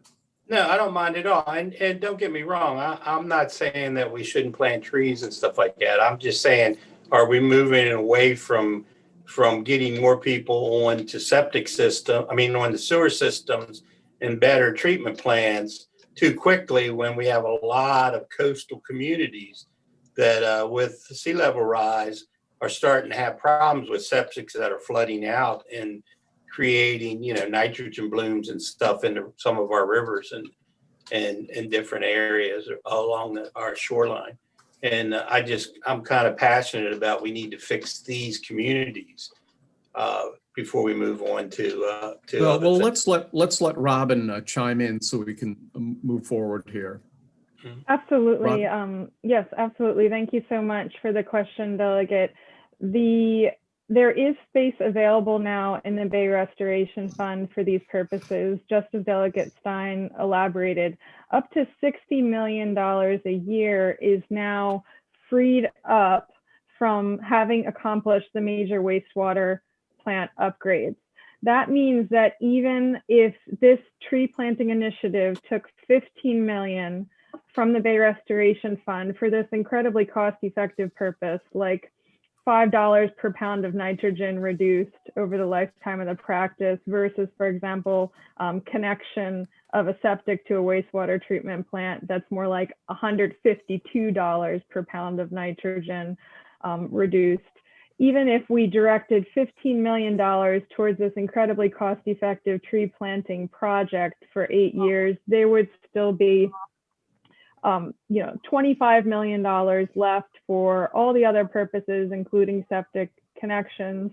And that's even if we took additional funding out for Clean Water Commerce Act, the legislation that you heard yesterday. So there's a lot of space now. We're at a wonderful, opportune moment to support this cost-effective practice while still making progress on septic upgrades and other programs within the Bay Restoration Fund.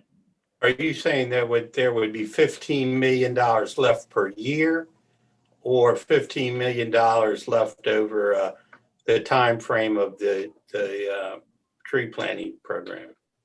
I think there would be $45 million left per year during the tree planting program, and then after the tree planting program is done, the $15 million for the trees goes away, and you're back to that 60, if not more at that point, because at that point, I would imagine the state would have completed even more of the major and minor wastewater treatment plants. So there'd be even, I would imagine, even more on an annual basis available for the other purposes like septic. Okay, thank you. And Mr. Chairman, if you allow me, one question for the Secretary. Sure. Secretary Grumbles, just one quick question for you about renewable energy, solar and wind and objects like that. When you do the numbers and the amount of energy that's produced with solar panels and wind and the amount you have to build of them and the cost of the actual wattage coming out of it, which would be more effective for the cost-wise for the community? More wind and solar or more nuclear? Well, I think it's safe to say that we either need to do wind and solar or nuclear. Yeah. Well, I wonder how way I'd vote on that. Yeah, I agree with you. I think we need to do a combination of all three. Well, I think But the people who oppose solar don't realize that what they're really saying is they support nuclear. Yeah, well, actually, I support it all. Yeah, Yeah, I'm like that too. And I don't support tax credits for commercial solar fields. If it's a commercial business. Well, it's a good thing we're not on the Ways and Means Committee. Then. Go on to the next next question is. Thank you, Mr. Chair. Delegate Ruth. Thank you, Mr. Chair. My question is for Robin Clark. We just talked about the Bay Restoration Fund. In your testimony, you mentioned increased funding for existing programs. Can you go a little bit more into that? Is there more besides the Bay Restoration Fund? Absolutely. Thank you so much for the question, Delegate. We want to make use of the state programs that are already in place to make the most of the administration and systems that are already existing. So what we would do is we would use the Bay Restoration funding to support programs within Department of Agriculture for farmers who are interested in developing buffers alongside and complementary to their farming operation. We'd provide a $1,000 bonus to those farmers who are willing to sign up acreage under the CREP program, the Conservation Reserve Enhancement Program.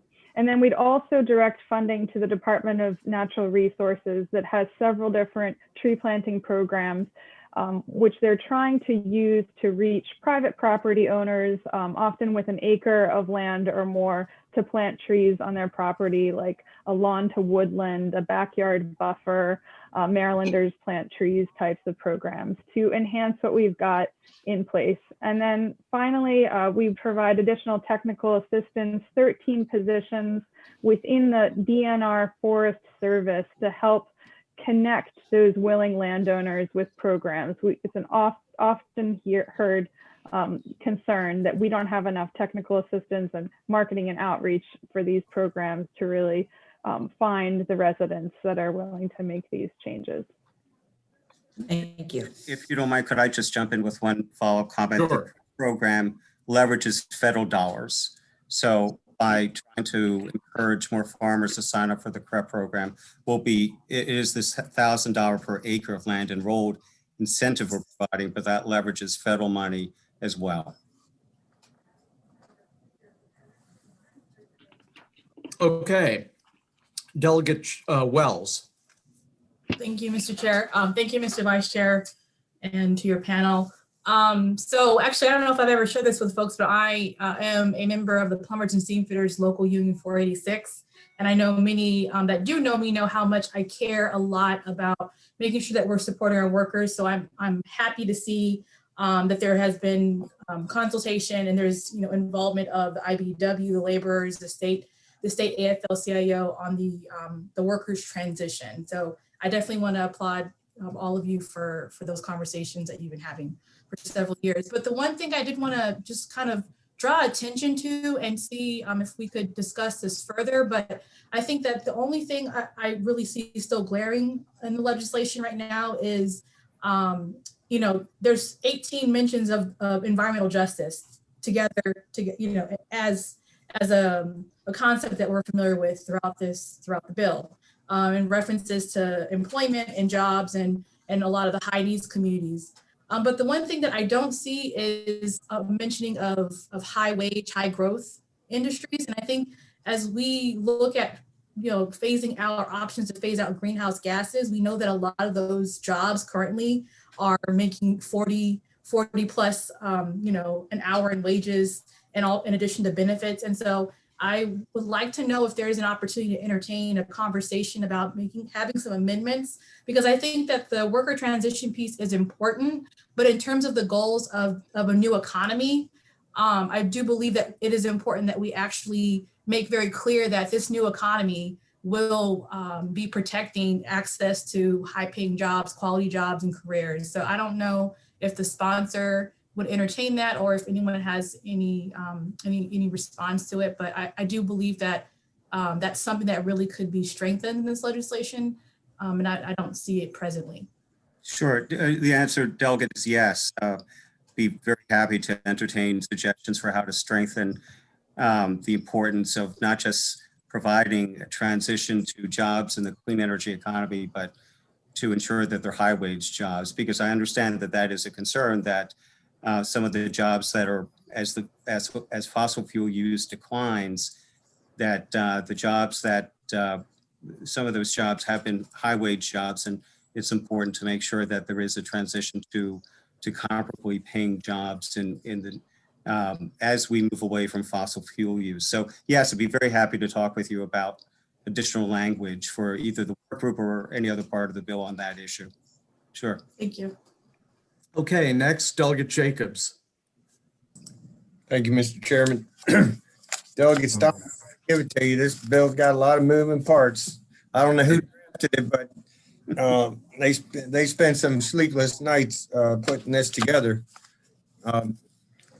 And, you know, there are several parts I want to touch on, but I don't want to take too much time. But one, I think that Rob and Clark may have answered partially on the tree programs, because the state currently has two pretty robust tree planting programs, and I'm just wondering why we needed to go, you know, down the path of trying to create another one. But I guess Robin's answer was you really are trying to enhance some of what we already have in place. So I think you partially answered that.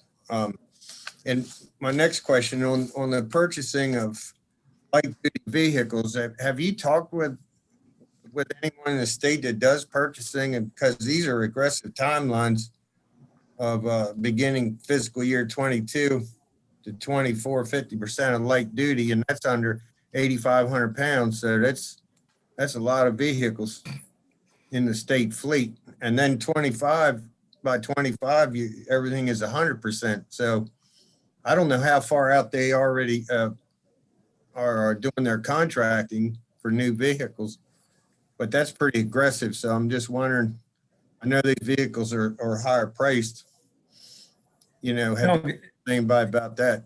Yeah, Delegate, I mean, I haven't specifically talked with anyone who handles purchasing of light duty vehicles for the state, but the goal is that as the light duty vehicle fleet turns over, that an increasing percentage of the new vehicles that are purchased are zero emission vehicles, so that the goal is that by 2030, hopefully there would be enough turnover so that all the vehicles would be zero emission vehicles. Certainly, as you know, we know that there's increasing, you know, every year there are numerous new models of electric vehicles, so the supply will be there. Now, you do make a point about the fact that, yes, there may be a higher cost on average, though I would say that differential is coming down between a zero emission light duty vehicle and your standard light duty vehicle. But part of the funding for this bill would be to offset that difference. And also, you know, I'd make the case that over the life cycle cost of zero emission vehicle is actually is the same or less than a standard light duty vehicle. But in terms of the upfront cost, to the extent that there could very well be a differential, part of the funding under this bill would go to help offset that. All right, my final question, Mr. Chairman. We've got a good collection of characters on this screen, so good advocates, yes. I've been saving this question for a while, but I think this is a good group to ask. But in today's world, we've pretty much switched over to wastewater treatment plants up and down in the whole country, but we've switched over a great deal of our septic system over to wastewater treatment plants. And every day there's an enormous amount of effluent coming out of these plants, everywhere, all over the country. Does anyone know how that attributes to sea level rise? In other words, has anybody done any studies to realize whether you have any sea level rise out of this affluent that we never had, say 50 years ago or even 25 years ago, as it factors into today's world where everything is switching over? Yeah, Delegate, I honestly don't know the answer to that. If there's specified or Secretary Grumbles. Yeah, By the way, I want to commend for his leadership of the Climate Change Commission. So if the Secretary has an answer or any of the advocates, I'll defer to them. Delegate Jacobs, my answer to that would be only if the wastewater treatment plants run based on fossil fuels, coal-fired. You know, it's really more about the emissions. It takes a lot of energy to run wastewater treatment plants. It's not the effluent. It's not the effluent, the volume that would add to sea level rise. It's the carbon pollution, which is why the Hogan administration in 2016 launched an energy water infrastructure program to help reduce the cost of running wastewater treatment plants by more energy efficient, energy conservation, and renewable energy strategies.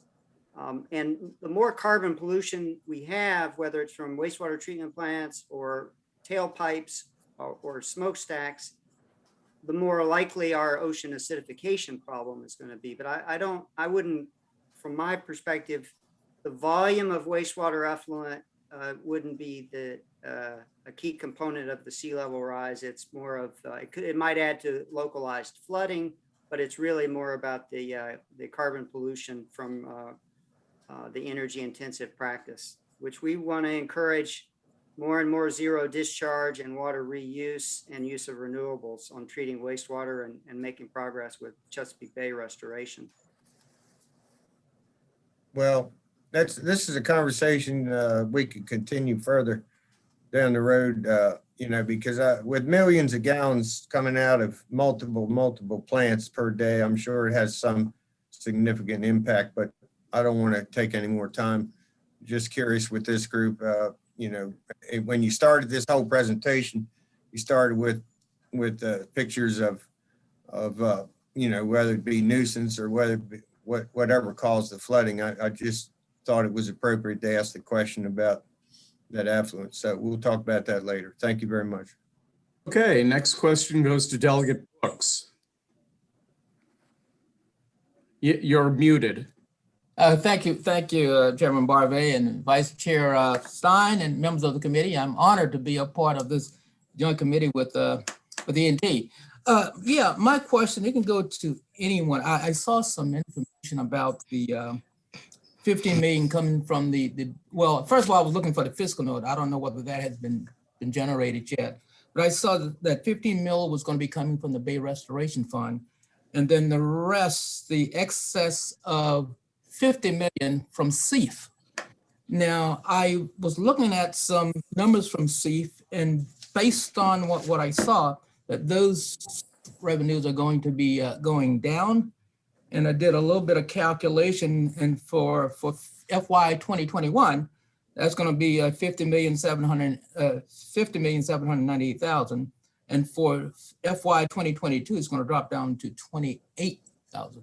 So was there any other source, perhaps, any other funding source that was being targeted that perhaps share some information on? Sure, Delegate. Let me start with an answer, and then anyone else who wants to add to what I say, please do. The intent was, or the hope was, that as more states join RGGI, that the money available under the CIF to Maryland would go up. So what the bill says, that anything above $50 million, no more than $20 million would be deposited to the climate solutions account that's established under this bill. If there isn't money in excess of $50 million, then there's no money established, and or to the extent that it's less than hoped for, then the bill established how the funding should be prioritized, starting with the incremental cost of purchasing zero emission light duty vehicles, then going to the net zero school loan fund, et cetera. So to the extent that the CIF doesn't generate the funding that is hoped for under this bill, then that would mean that a number of parts of this bill couldn't be accomplished. We do not propose to default to, say, using general fund money if the SIF isn't available. Okay, all right. Thanks, Mr. Vice Chair. All right, Thank you, Delegate. sure. Delegate Frazier Hidalgo. Thank you, Mr. Chairman, and thank you, Delegate, for bringing this. I'm not sure who the best person is to ask this question, whether it's you, Vice Chair Stein, or perhaps Jimmy DeMarco. But when we were talking about tax credits for solar, and you kind of, put that in, if you could put that kind of in the vein of what tax credits for solar look like next to tax credits for fossil fuels, to kind of try. Wait, well, hold on a second. Are tax credits in your bill? I mean, if it were, it would be jointly assigned with Ways and Means, wouldn't it? Mr. Chairman, it's a tax credit against personal property taxes for community solar projects where the majority of the owners of the project are low to moderate income individuals. So it is very tailored, but nonetheless, it is a tax credit focusing on personal property taxes. Oh, okay. Go ahead then. Okay. I mean, the other reason I bring it up is because it was brought up earlier in the discussion, Mr. Chair. So when you look at that, I'm just wondering whether there's a way to figure out, like, how do you really have that balance? Like, how do you have that balance, or that, kind of level playing field all the way across the board? Sure. Well, good question. I'll start and then ask Lynn Heller to add. What's proposed in this bill is a pretty modest tax credit. It goes against, again, just the personal property tax for community solar projects. The major beneficiaries of which are LMI, low to moderate income individuals. And the idea behind it is to expand community solar to LMI individuals. Most community solar projects that are designed aren't targeted toward LMI households. And I would say that even though I couldn't tell you the total fiscal cost, even if, assuming X number of eligible systems, it pales in comparison to the subsidies that are provided to fossil fuel companies. But Lynn, if you can add or correct what I've just said. Sure. Yeah, I think, you raised a particularly important point, which is that first of all, there are no community solar projects on rooftops that benefit low and moderate income customers right now. And so proposing this tax exemption is to address that inequity. On a per project basis, at least in Baltimore City, which of course has the highest personal property tax rate in the state, the personal property tax on a particular project we estimate to be around $11,000. The savings alone to low and moderate income households through this particular project would be $28,000. So you can see that there is a clear net benefit. I don't know how, directly to answer your question, I do not know how it would compare to fossil fuel tax credits.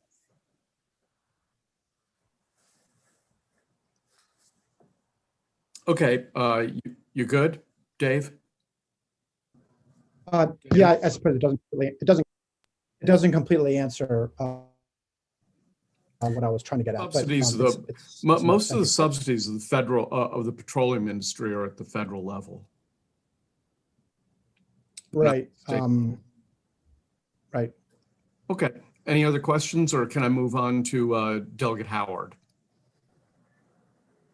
Delegate Howard. Thank you, Mr. Chair, Vice Chair. For the proponents of the bill, I heard a little bit about urban forestry, and I'm really coming up to speed on this.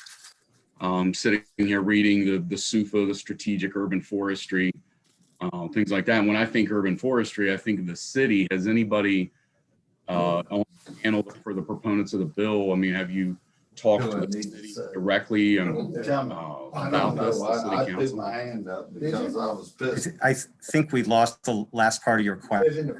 Yeah. If you could repeat that. Somebody needs to mute themselves. There's some background here. Delegate Otto. Yeah, there we go. So my question was, I heard a lot about urban tree planting, and I immediately think of the city. I mean, that makes sense to me at least. So I started really reading up just now in the past hour about the strategic urban forestry and those type of things. And I'm wondering, for the proponents of the bill, have you guys went and testified at the Baltimore City Council for more urban forestry? I'll start and then I'll ask Robin Clark and Janet Davis to add to this.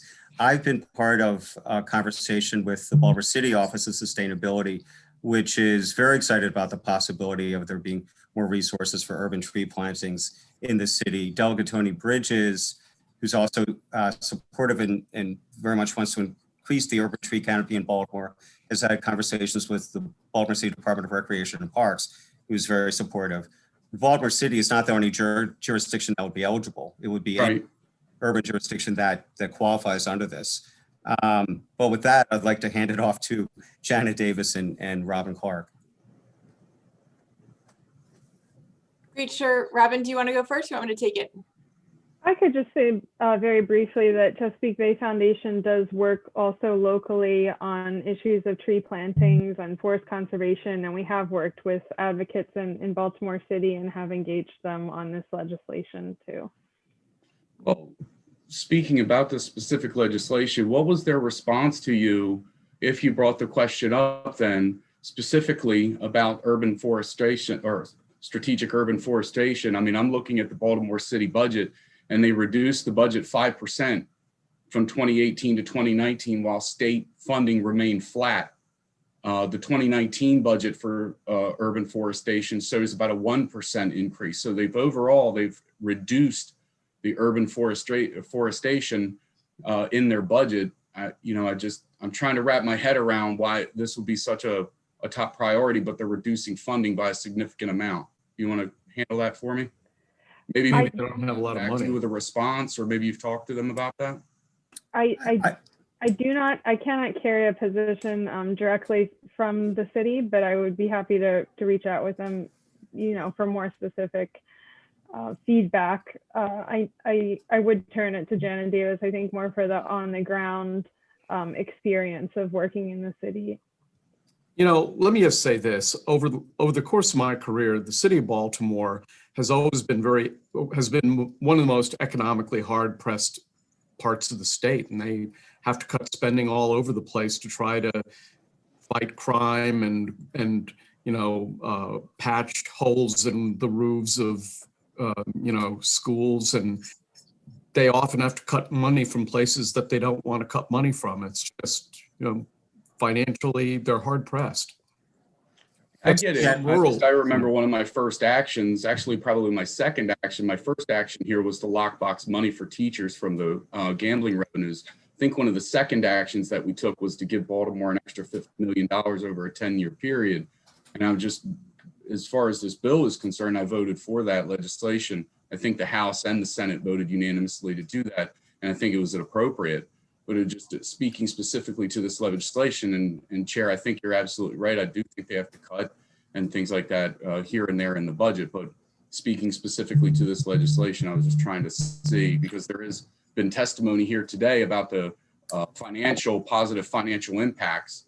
And I just wanted to see how that correlated and how that sort of went with the Baltimore City reducing the spending for their own urban forestation by 5%. So yeah, thank you very much. Okay. Oh, are you good, Delegate Howard, or? I am. Thank you, Mr. Chair. Okay. Let's see who's next. I think, hold on. I think it's Delegate Otto. Thank you, Mr. Chairman. I appreciate the opportunity. I'm concerned about what would you do to our rural areas, lower assessed value of with these trees? I mean, is it going to be an effect to me in my counties that I represent. Well, Delegate, I guess the way I respond is by saying that the tree planting is strictly voluntary. If farmers want to participate in CREP plantings, which we propose to incentivize under this bill, that's entirely their decision. If anyone else in a rural county wants to participate in any other tree planting opportunity, that's entirely their call. And so it's not geographical responsibility. No, sir. I mean, Baltimore City's doing a project, and they're going to buy a half acre in Somerset County and plant trees in it. No, what you're telling me. That's correct. They're not. You wouldn't have a situation like that where in an urban jurisdiction. We will not. Will not. All right. That's not envisioned at all by this. So why would we plant trees in Somerset County if I have more trees now than I had people in 100 years ago? So if there is a farmer who let's say they have riparian buffer land, which is not ideal for crop planting. Yeah. It would help as well as with their nutrient reduction goals to plant trees and to be basically get a significant subsidy to plant trees along the riparian buffer. Then they would make that choice to do that. And certainly in urban areas, if there is a community group that, because their neighborhood it has basically no green space. It's been historic. Yeah, I understand that. Space. They would choose to plant trees, to apply for a grant to plant trees. But But what does that do for them? What are they gaining from that? For say the community group, that's well, trees, in urban areas, just like in other areas, great benefits in providing shade, reducing utility costs. Well, I know the utility of it, but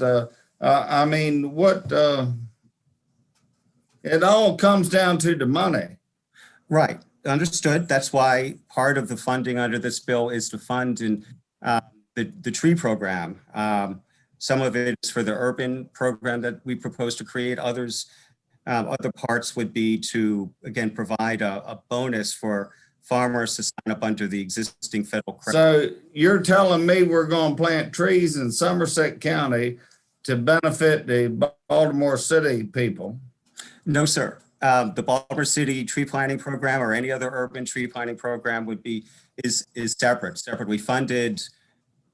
They're different programs, but that's correct. That's correct. They're I think maybe Delegate Otto, you and Delegate Stein should talk. Yeah, I think we need to talk about this bill. Okay. Happy to discuss. Right, Delegate Weigel has a question. I had a similar question in regards to the trees. If I read the bill properly, you were talking about 500,000 trees in urban areas, and I guess that leaves the other 4.5 million trees in the rural areas. So how was that allocation derived? How was the amount of 5 million derived? How many trees do we have in the state currently? And is it equitable as far as the 500,000 versus the 4.5 million as far as geographical area? Yeah, I'll defer to Robin Clark, Delegate, if you don't mind. Sure. Thank you so much. So we came up with a 5 million number, looking both at the goals for the state for climate mitigation, the GGRA plan that was referenced by the secretary, also looking at the state's water quality requirements for the phase 3 WIP, and also looking at the new climate watershed implementation plan that is required for the state to start planning for in 2022. And we looked at how much nitrogen reductions needed to happen, and trees being one of the most cost-effective ways to reduce nitrogen. and also one of the ways to pull down this legacy load of carbon pollution in the air. So we used those plans as a starting point for determining how many trees. If we plant these 5 million trees, that will help get us 40% of the way towards our climate watershed implementation plan. It will continue the pace that we are set through requirements for the phase 3 WIP. And it will help to support the tree planting efforts that are identified in the greenhouse gas reduction plan of 2019, which, I'm sorry, I have a distraction, which a lot of the tree planting programs that are captured in that 2019 greenhouse gas reduction plan are for mitigation. So we want to see about the same amount of tree plantings that are in the greenhouse gas reduction plan, but we want to see them in a positive way. So we're really seeing a net increase of trees. So that's a little bit about the 5 million. Your other question about how do we figure out the 500,000 for the urban areas versus the 4.5 million elsewhere? It has to do with capacity of the programs. We're looking at how much space is available in those urban areas. We're looking at the cost of tree planting, which is much higher in urban areas, not only planting the tree, but also maintaining it. So while 2/3 of the funding would go toward that urban tree planting program, about 10 million a year, that's only 500,000 trees. Whereas, as Delegate Stein referenced, this CREP program for planting on agricultural buffers allows us to leverage federal dollars, almost $5 federal dollars for every dollar of state investment, to help us make major progress on buffers.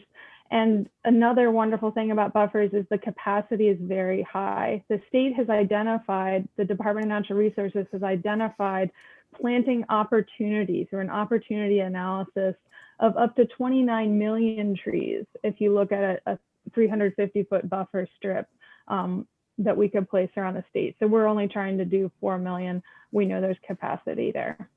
Okay, let me say something. Hold on, let me just say something here. I'm going to make your question, Delegate Weigel, the last. It's 5:30. We have 7 more bills. We've got to move on, and there's plenty of time for us to have a robust discussion in the subcommittee and in the voting offline. But we'll go ahead and complete your questions. Thank you. So as far as the 500,000 trees, I understand it's going to be more costly in urban areas potentially to plant trees, but isn't that the area where most of the trees have been destroyed in the first place? And then secondly, what is the geographical area of the urban versus the rural areas where the 500,000 is being planted? Is it an equivalent percentage of geographic area of the 500,000 is to the 4.5 million? I'd be happy to speak with you about it in more detail offline. It's I have different calculations of it, but our testimony does include the mileage that would be covered by the underserved urban area to give you a bit of a blueprint of where those trees could go. All right, thank you. Okay, it appears that all of the opponents to this bill are only written, not verbal, or oral. So there can't be any questions for the opponents. So with that, we're going to conclude the public hearing on House Bill 562. Thank you, Delegate Stein. We're now going to go back to House Bill 5. I'm sorry. We're going to conclude House Bill 583. We're going to go to House Bill 562. Delegate Moon should be here to testify on behalf of this bill. Delegate Moon, take it away. This is a local Montgomery County speed limit bill. Thank you, Mr. Chair, and thanks for letting me crash in on that interesting discussion. House Bill 562 is a local bill. It passed unanimously out of the Montgomery delegation, so we'd ask for local courtesy.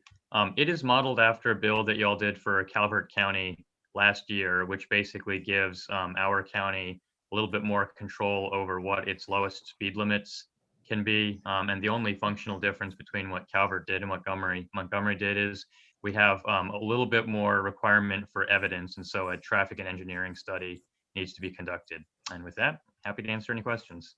Yeah, Delegate Otto, do you have your hand up for a question to this bill, or is it left over from? Yeah, it's Oh, go for ahead. this bill. Okay, go ahead. Is this speed cameras or? No, this is just about what the county can post as the lowest speed limit on its road. Well, I'm comfortable with that. Thank you. Any other questions for Delegate Moon? Seeing none, you're free to go, David. Okay, let's go on to House Bill 592, I think. 592, Delegate Fraser Hidalgo. Thank you, Mr. Chairman, and thank you, members of the committee. I appreciate your indulgence. This bill shouldn't be surprising. We had this bill last year, one of the bills that kind of blew up during COVID. It's similar in many respects to a lot of the bills that we've heard as far as moving in the direction of renewables and renewable cars. And there has some similarities to the previous bill of Delegate Stein's. So I'm pleased to present House Bill 592, and this is essentially what it does is it requires the state fleet of vehicles to move to EVs by 2023. And as most of the members of this committee know, in 2011, we signed on with a zero emission vehicle mandate, which is why we get all these electric car promotional type of bills to help promote the transition. Electric cars are the #1 producing cause of greenhouse gas emissions. So with this, what this bill just simply says is that if we're going to ask our citizens to do this, why aren't we as a state doing it ourselves? And as far as our fleet is concerned, there are a couple of amendments to the bill, which we'll work out in subcommittee. With the first amendment, just to be clear, is MEA. I think would like to be included in this, and just because of the drafting error, they weren't included as a state agency, but they brought it to my attention, and I think they would like to be in it. There is I think we're going to need a heavy duty and probably medium duty truck carve out, just because that part of electric vehicles is not quite there yet, especially on the really heavy vehicles that the state uses, like some of the big dump trucks, some of the big trucks. So we'll have to probably carve that out, and possibly a partial carve out for police cars, because as we're getting there, I think they need to be proven a little bit more. So that might be a smaller one, which we can work out in subcommittee. But again, if we're going to ask our citizens and we're going to sign on with 11 other states to do the zero emission vehicle mandate, it only makes sense that the state do it itself. It's really a no brainer. We really need to lead. And this is an opportunity to lead. We are leading with MTA buses. Many of you remember just last year and this year, we passed the MTA bus fleet to transition. That was Delegate Corman's bill. This is no different. And if we need to look at this and work with the administration and push it out a year or two, we can do that as well. I'm open to suggestions. I have been working on this bill. So I'm sorry, go ahead. I didn't mean to interrupt. Mr. No, I was just going to say I'd like to recognize Brian Ditzler, who signed up to testify in favor. I think he's the only person who signed up to testify on the bill other than you. So let's go to Brian, and then we can entertain questions. Brian, welcome back to the committee. Thank you, Chairman Barve and members of the committee. I'm Brian Ditzler, a resident of Silver Spring, and I'm testifying here on behalf of Sierra Club Maryland and our more than 70,000 members and supporters in the state. I'm the chair of the chapter's Transportation Committee, and I'm pleased to tell you of our strong support for House Bill 592. As I think the delegate mentioned, transportation sector is the Maryland's #1 generator of climate damage and greenhouse gas emissions, with most of that greenhouse gas coming from gasoline and diesel powered vehicles.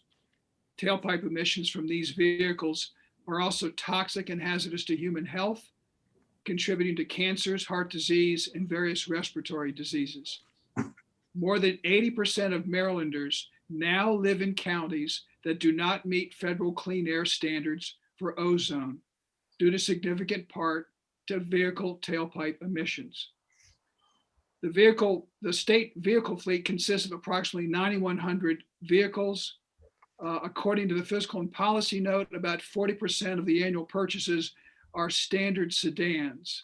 And I think that's what this bill is aimed at. Since a number of the vehicles purchased are medium and heavy duty vehicles, trucks, which are not available electronically in zero emission, we're suggesting a small friendly amendment that would have the wording read in part: a state unit may not enter into a contract to purchase or lease standard passenger sedans for the state vehicle fleet that are not zero emission vehicles. In summary, converting the state vehicle fleet of standard passenger sedans to zero emission vehicles is necessary to meet the state's targets and protect public health. It would also save the state money in the long run because of lower fuel and maintenance costs. Thank you very much. Yeah, before I recognize Delegate Otto, Delegate Frazier Dalgo, do you have any of the studies that compare life cycle cost of electric vehicles to internal combustion engine vehicles? If you have any of those, enter them into the record, but I think that's important. Delegate Otto. Charles, Charles, you need to unmute yourself. Can't hear you, Charles. Thank you. There you go. Thank you, Delegate, for bringing this forward. Pretty much what the chairman had asked is part of my questions is the cost of the vehicles going forward, and the maintenance of them. I think the chairman summed it up pretty good, what he had asked you previous. Absolutely. So Delegate Otto, I'm happy to, provide information for the record. I will tell you that electric cars are getting cheaper and cheaper by almost on a monthly basis now. You can get an electric sedan for $35,000, which goes in excess of 200 miles at this point. That's going to be more than what the state needs as far as your payback period is concerned. The savings that you have on maintenance and fuel is anywhere from a 4 to a 6 year payback period, and then you're kind of it's kind of free from there on out. I'm sorry. And I think more and more are seeing that. In the next 18 months, you're going to see even more EVs than you see now. They're getting cheaper and they're getting better. So, and quite frankly, from a public health perspective, like we really are killing ourselves every time you start one of those cars or those diesels. You can see the stuff coming out. So. But I can get you some study information, Delegate Otto. I think it's a very good question. All right, thank you. I appreciate that. And what's the initial cost differential between? Well, it depends on. You have to really compare apples to apples as opposed. Yeah. Talking about a sedan, a sedan can go anywhere from $20,000 to $30,000, and an electric vehicle type of a sedan or hatchback can go anywhere from $35,000 to $45,000. It just depends on what you're looking at specifically. And then if you have tax, are we talking about passenger vehicles? Vehicles here, or I thought this was public transportation. No, sir. No, Delegate Otto. This is for the state fleet. So when the state of Maryland just goes out and buys, passenger vehicles for their employees to drive around the state for state purposes, all it's saying is that just the next time the state's going to buy one, just. Is that what this bill does? Yes, is sir. it just the? Yes, sir. They're going to a meeting in Baltimore from Annapolis, so. Yep. Yeah, they can do that. I mean, they're pretty easily. They're going 200 and 300 miles an hour charge. Okay.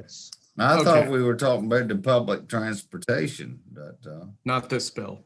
Not this bill. Thank you. Okay. Any further questions for the sponsor or the witnesses in favor? Only one person has signed up in opposition, and she's written. So that ends the public hearing on House Bill 592. Let's go to House Bill 595. Delegate David Frazier Dalgo, is this the infamous R2D2 bill? Yes, Mr. Chairman, it is. And we have a little video to show you. I think Trisha's got it, but I am so happy to present House Bill 595 again this year. We saw this last year. It was a lot of fun. As many of you remember, we had a brief. I really wish former Delegate Castley would stop texting me. He keeps texting me, but anyway, he's a pest that way. He is. He just misses us so much. So as many of you remember, we had a demonstration in the committee. It was really amazing. These vehicles, these delivery vehicles, are coming. This is, again, HB 595, personal delivery devices. You all remember. Amazon, okay. FedEx, they're delivering. Look, this is good for everybody. We're on the front line of figuring out the technology on how we implement these devices. As far as the carbon footprint is concerned, they're all battery activated. They have sensors all over them. We've been they won't run over my dog. MVA. They won't. No, they will not run over your dog. And if I could bring my panel up, come on up, panel. So just so that they're ready to go. Okay. Well, yeah, I mean the big thing here is that we're going to be able to. I'm sorry. I was wondering if you wanted to run your video. So I'll just continue as. Okay. I would like to run. Yeah, absolutely. Please. Thank you, Trish. Yep.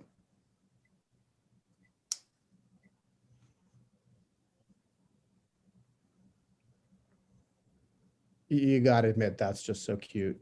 I don't know what else to say. Oh, boy. He's got a little smile and everything.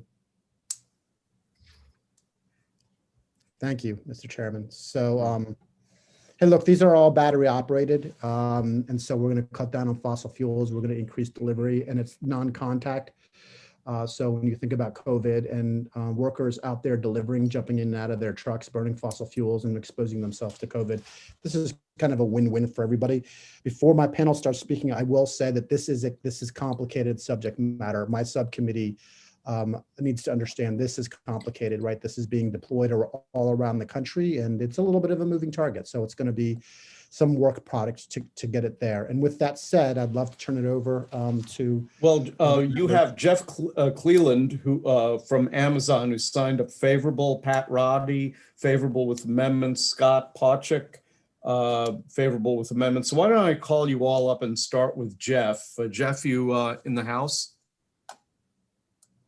Yes, I am. Can you hear me? Yes, I can. I can see you too. So you've got 2 minutes. Please begin. Welcome to the committee. Great. Thank you, Chairman and members of the committee for the opportunity to participate in today's hearing. My name is Jeff Cleland. I lead state and local transportation policy at Amazon. And I spoke last year to this committee right before COVID kind of shut everything down. So I'm excited to join you again in support of Amazon Scout, our personal delivery device. Amazon and myself as a Maryland resident are proud of our growth across this entire state. We've invested over $5 billion in our people and operations the past couple of years, growing to over 29,000 full and part-time employees at our fulfillment centers, sortation centers, delivery stations, Whole Food markets, the Air Hub, and an Amazon bookstore.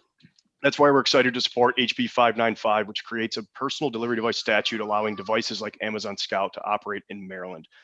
In 2019, we launched Amazon Scout, a fully electric autonomous delivery system that operates in pedestrian areas like sidewalks, crosswalks, shoulders of the road. Our device is the size of a small cooler that you'd bring to the beach and operates at the same speed as the average person walks. Scout is 100% electric and helping Amazon drive towards our goal of making all Amazon shipments net zero carbon, with 50% of all shipments net zero carbon by 2030. Safety is Amazon's top priority, and Scout has been designed for safe operations. Scout is readily visible to others and is able to stop or safely navigate around pedestrians, pets, and other obstacles that you would see on a sidewalk. Some things have changed since the last time I spoke to this committee. We're currently operating now in select neighborhoods in 4 communities: Snohomish County, Washington, a suburb of Seattle, our original headquarters; Irvine, California; Atlanta, Georgia; and Franklin, Tennessee. Atlanta and Franklin being the 2 new cities we launched within the last 9 months. Customers, neighbors, and even local pets are at first curious about Scout, but we've seen that they quickly become a normal part of the neighborhood. We're starting in these suburban areas and will expand to additional communities in the future. Suburban sidewalks are some of the least utilized infrastructure in certain regions, and this is a safe, innovative, environmentally friendly last mile delivery option. Thank you, Delegate Frazier Hidalgo, for sponsoring this bill. And it looks like 12 states have passed personal delivery legislation, plus District of Columbia, with several more in 2021. Okay, thank you very much. Pat Roddy, welcome back to the committee. Mr. Chairman, members of the committee, thank you very much. My name is Patrick Roddy. I'm here from Rifkin Wiener Livingston on behalf of our client, FedEx. Mr. Chairman, in the interest of time, I'd like to turn my time over to Mr. Pouchnick. I'm available to answer questions about the technical aspects of the bill, but Mr. Pouchnick from FedEx would be better able to explain the policy that we're asking Maryland to adopt. Okay, that's great. Mr. Pouchnick, welcome to the committee. Thank you, Mr. Chairman. Thank you, Vice Chair Stein and members of the committee. My name is Scott Pouchnick. I am the Senior State and Local Government Affairs Representative for FedEx Corporation in the Mid-Atlantic region. I thank you again for the opportunity to stand before you in support of developing a statutory framework for the deployment of personal delivery devices, or PDDs, in Maryland. I'm here in support of House Bill 595 with amendments. FedEx operates nearly 60 facilities and employs nearly 6,000 residents in the state of Maryland. With the rapid expansion of e-commerce over the last several years, it has fueled the growth of many industries, creating significant supply chain challenges. These challenges have been driven to new levels by the COVID-19 pandemic, and now more than ever, PDDs are a viable option to deliver goods in a way that reduces human contact, all the while offering a new, fast, and efficient service. The global pandemic has propelled technologies like PDDs to the forefront of the supply chain, giving businesses like FedEx the ability to provide last mile delivery in a safe, time-sensitive way. At FedEx, we recognize that our impact is greater than the services we provide. We are committed to being a great place to work, a thoughtful steward of the environment, and a caring citizen in communities where we live and work. With this mission in mind, we have created the FedEx same-day bot, Roxo, a safe and friendly autonomous personal delivery device designed to address some of the aforementioned challenges. Our specific attention to safety goes hand in hand with our commitment to protecting the environment. We're driven to reducing the impact from our operations, replacing assets that can be improved, all the while revolutionizing our operations by discovering and applying new and innovative technologies and solutions. We see significant safety, efficiency, and sustainability benefits of next generation technologies like PDDs. Using a battery-powered zero-emission bot to deliver small items to local customers can lessen the impact of trucks and customer vehicles in supporting this hyper-local e-commerce market. I must mention again, this technology and service is being driven by the demands of the customers. And with that, I want to say we do support with amendments and asking that we take the weight restrictions and possibly increase the speed so that we may utilize this in the state of Maryland. Thank you for your time and attention.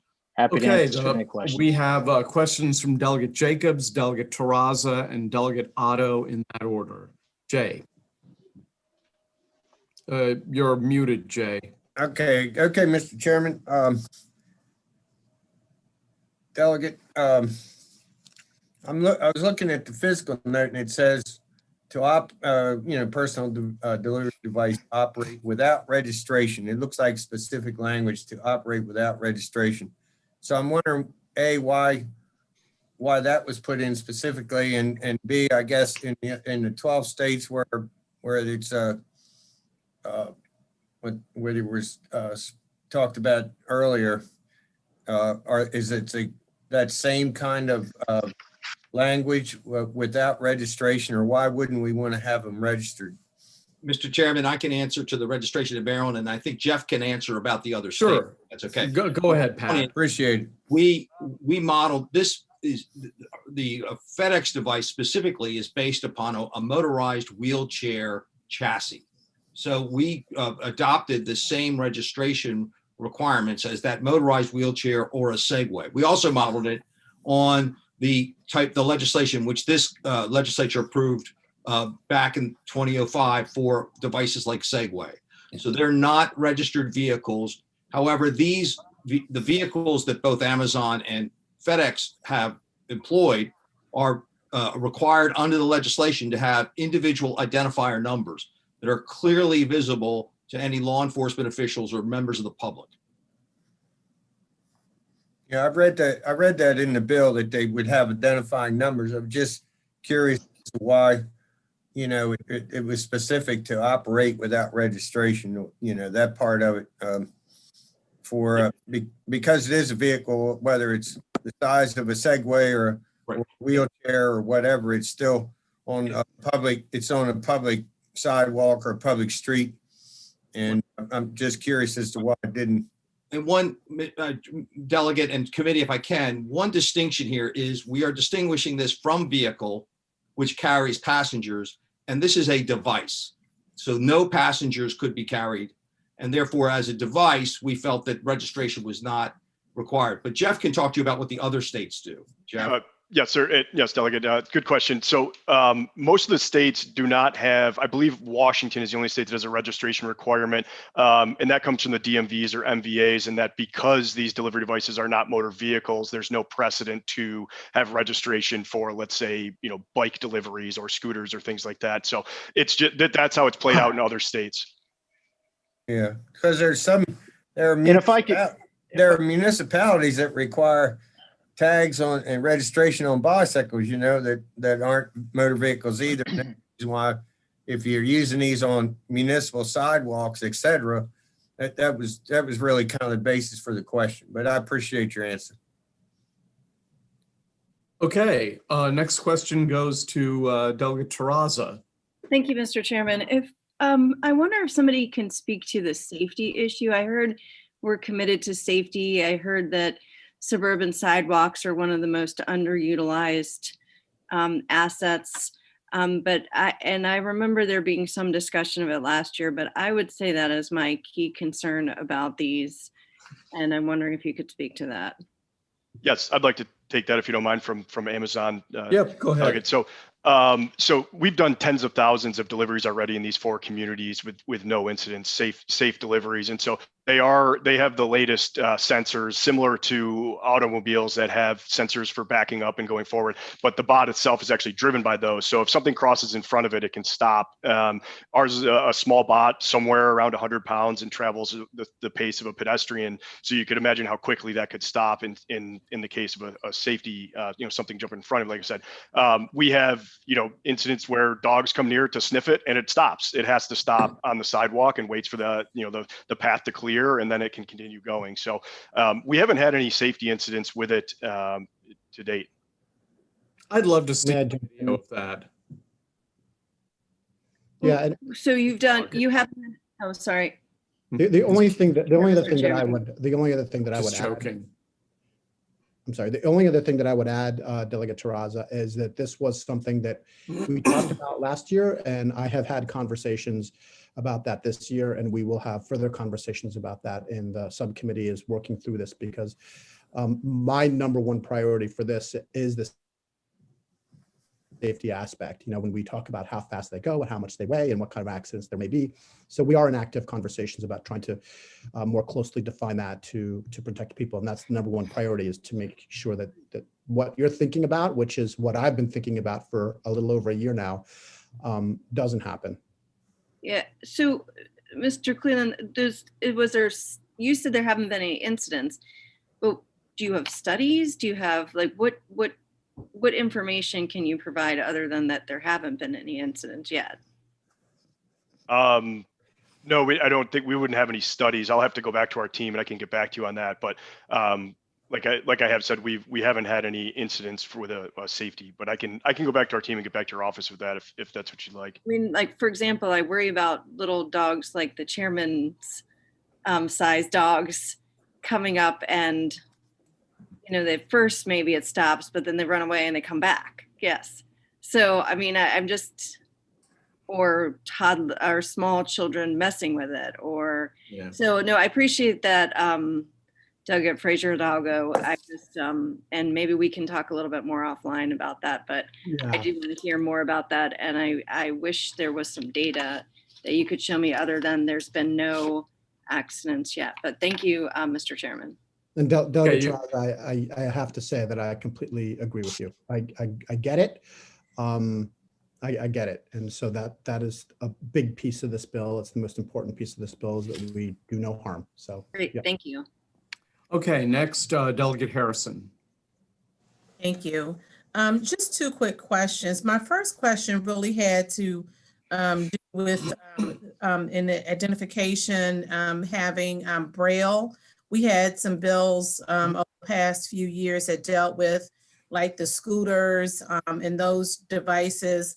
and the visual, those with visual problems had asked to have Braille identification. So the question is, will these have Braille identification? And then when Delegate Terraza was talking about the sidewalks, what's the width? I remember the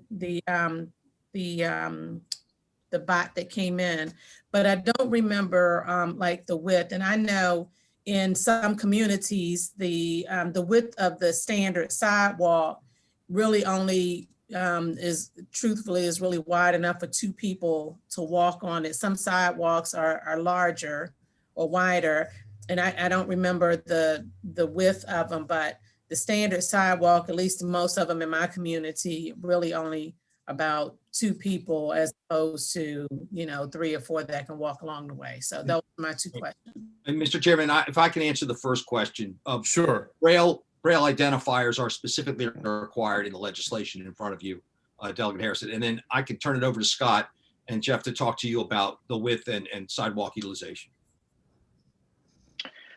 Yes, Delegate, thanks for the question.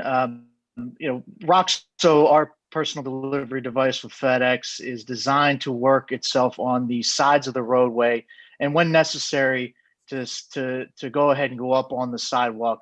Right now, Roxo is about 40 inches wide, maybe a little less, and it's obviously getting smaller as the technology evolves. But we do take that into consideration, and if at any point in time there is an issue where it's a shortened sidewalk and we may not be able to utilize that specific area, then maybe it's not going to work. The technology as well as the operation side or the efficiency of the product may not work in that area. So we'll take all of that into consideration before deploying our bot to that area.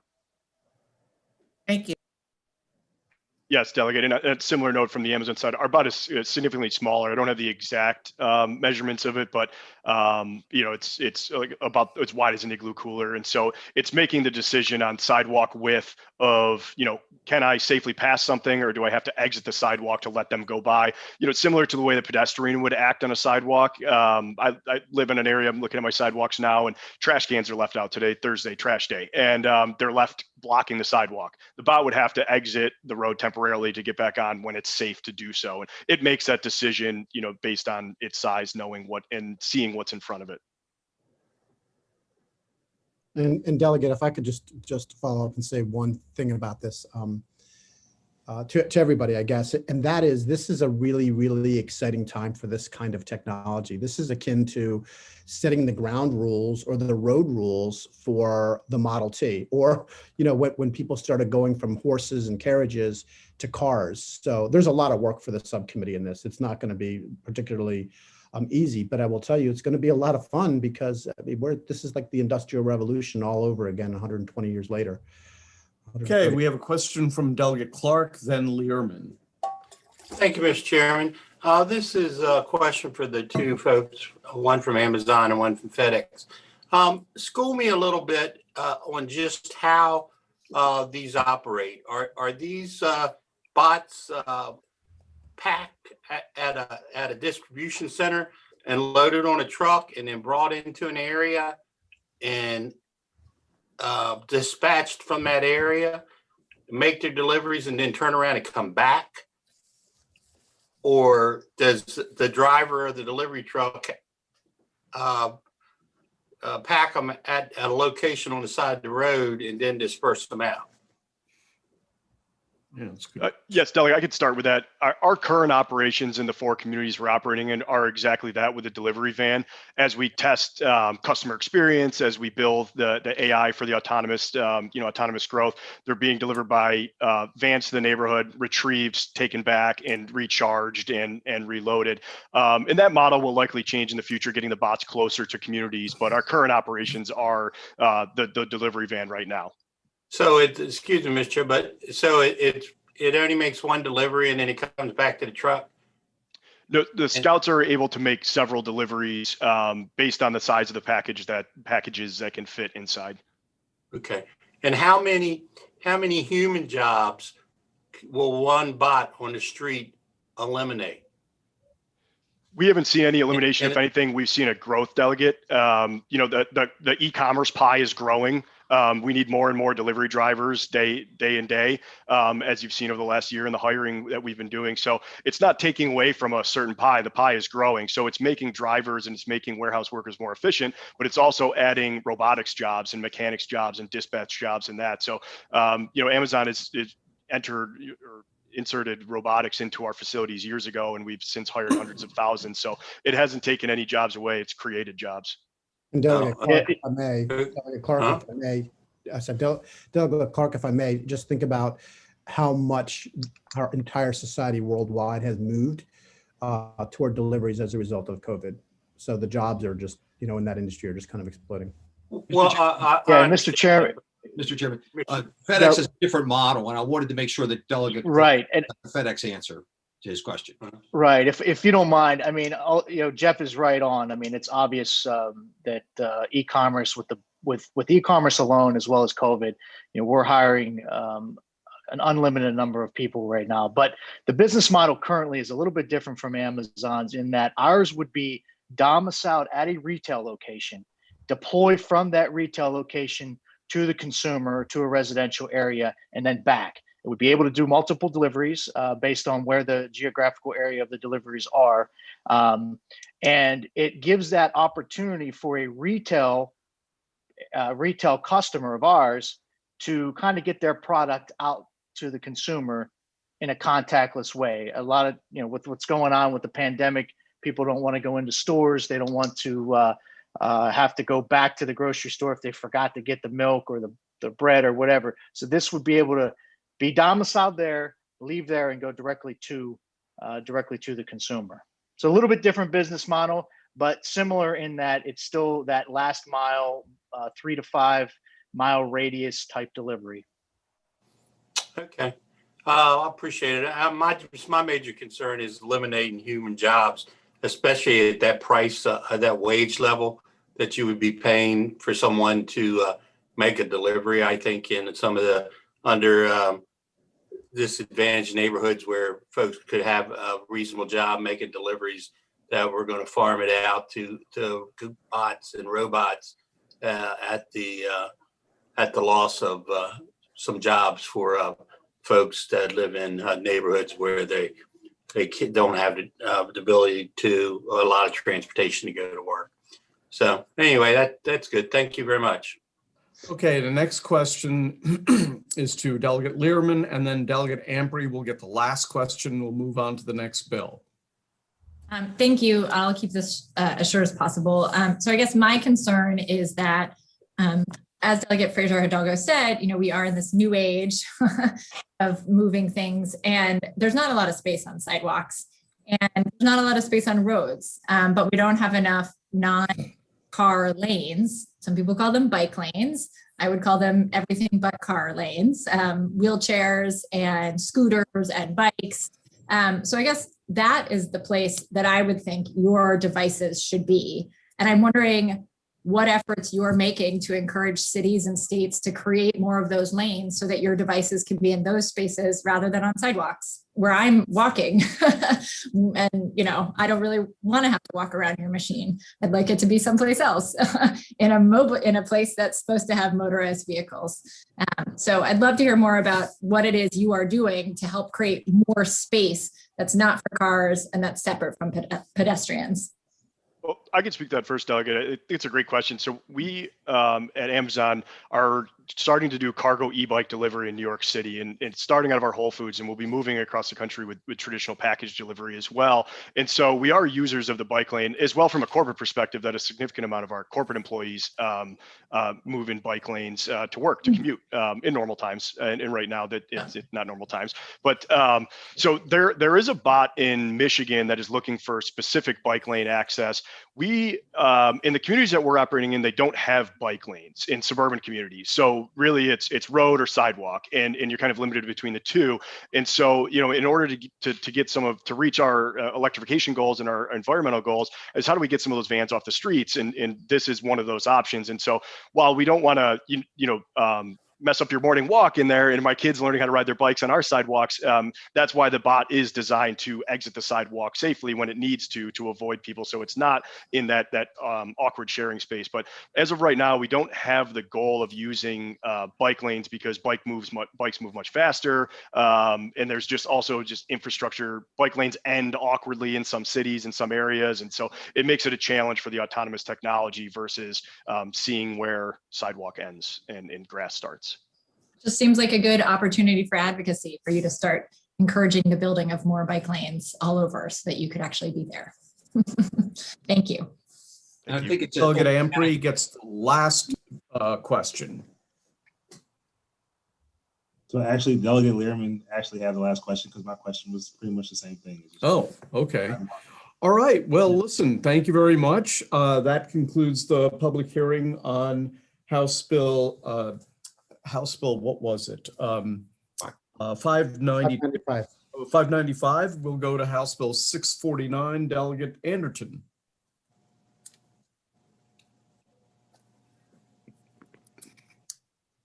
Oh, dang. What's up, family? How y'all doing? Just lovely. I knew it. I knew it. I'm going to be quick. It's been a long day. We got a long day tomorrow. You know, it's Friday. That's getaway day. And we have 3 bills after you. Conversations with the I know. administration for the last 3 months. Somebody needs We have to an mute outbreak in themselves. 21224, which is my zip code where we have our one of the Excuse highest me, numbers who of is that? Would you population. please mute yourself? It was a challenging It's moment, David. David Fraser because Hidalgo. Can we you needed mute extra support. yourself? It was very obvious with a 50. David. There we go. Mute yourself. I muted him. Okay. Good grief, man. All right. Ready? What you see Ready. here is a street that I paved when I was mayor with highway user revenues that were much, much more depleted than they are now after the cut to HUR back in 2009. Does everybody know the backstory on highway user revenues so we can kind of speed up? Yeah. With Yeah, brevity? I think so, Okay, yeah. good. All right. So we've been hearing bills, tonight talking about, sidewalks and bike lanes and mass transit and all these different things, which is awesome, wonderful. I support them all. They all come from the Transportation Trust Fund, AKA this place where highway user revenues come from. The Transportation Trust Fund was established some 80 years ago to deal with roadways. That major funding source comes from vehicles who use roadways. And of course, we know that is the one piece of the formula that has been cut and not replaced. Although back in FY 19 or 2018 session, we did pass a bill to do a temporary reinstallment of those funds that expires in 2 years. So we're back with the bill. I see my esteemed co-lead sponsor. Of course, COVID did not allow us to add more than one name, but I assure you, the good delegate from Baltimore City, future comptroller, is a huge part of this. And I wouldn't be sitting here if it weren't for her. So we can talk about this offline. We will talk about this offline. So I will turn it over to brevity. And then we have MML and other folks here, but this is a big issue. I would like to see the original intent of this fund put back in place so that way we can do the cool things like bike lanes and expanded sidewalks and autonomous lanes for Amazon and all these different cool things we're talking about. But we must be able to have safe streets in our neighborhoods like you see here behind me. So we'll go from there. Okay, great, Carl. So first, let me recognize Monique Ashton from the beautiful city of Rockville, Maryland. Monique, welcome to the committee. Good evening, everyone, and thank you for having me here today. I am here on behalf of the Mayor and Council of the City of Rockville. We're thankful to Chairman Barve and the members of the House Environment and Transportation Committee. We appreciate the opportunity to share our comments on House Bill 649, Transportation Highway User Revenues and Revenue Distribution. The Rockville Mayor and Council, in partnership with the Maryland Municipal League, strongly support this legislation. We thank Delegate Anderton for his leadership, and I know there's a group of folks behind and also supporting this. House Bill 649 is the solution, we think, that would bring permanent restoration of the municipal highway user revenues by removing the funding sunset currently set up to go into effect after FY24 when municipal highway user revenues would revert to the Great Recession levels, which are low. Increasing municipal HUR beginning in FY 2025 to the approximate levels that existed prior to the massive state diversion in FY 2010. An important aspect of this bill to us is that there is no funding increase until FY 2025. This timeline provides the state the time needed to adjust its funding allocations. We recognize the additional pressures on the state budget resulting from the unprecedented COVID-19 pandemic. However, one item that can be addressed immediately and without immediate impacts to the state is removing the sunset to take place in FY 2024. The bill provisions would provide critical certainty to municipal governments that funding is long-term and protected. We are grateful to the General Assembly for approving in 2018 approximately 85% restoration. The FY 2021 Rockville allocation is approximately 2.47 million, and this increased funding is extremely helpful to us and other municipalities who must maintain critical transportation infrastructure. There are 102 bridges in the city of Rockville, vehicle and pedestrian, and we maintain 360 lane miles and roads.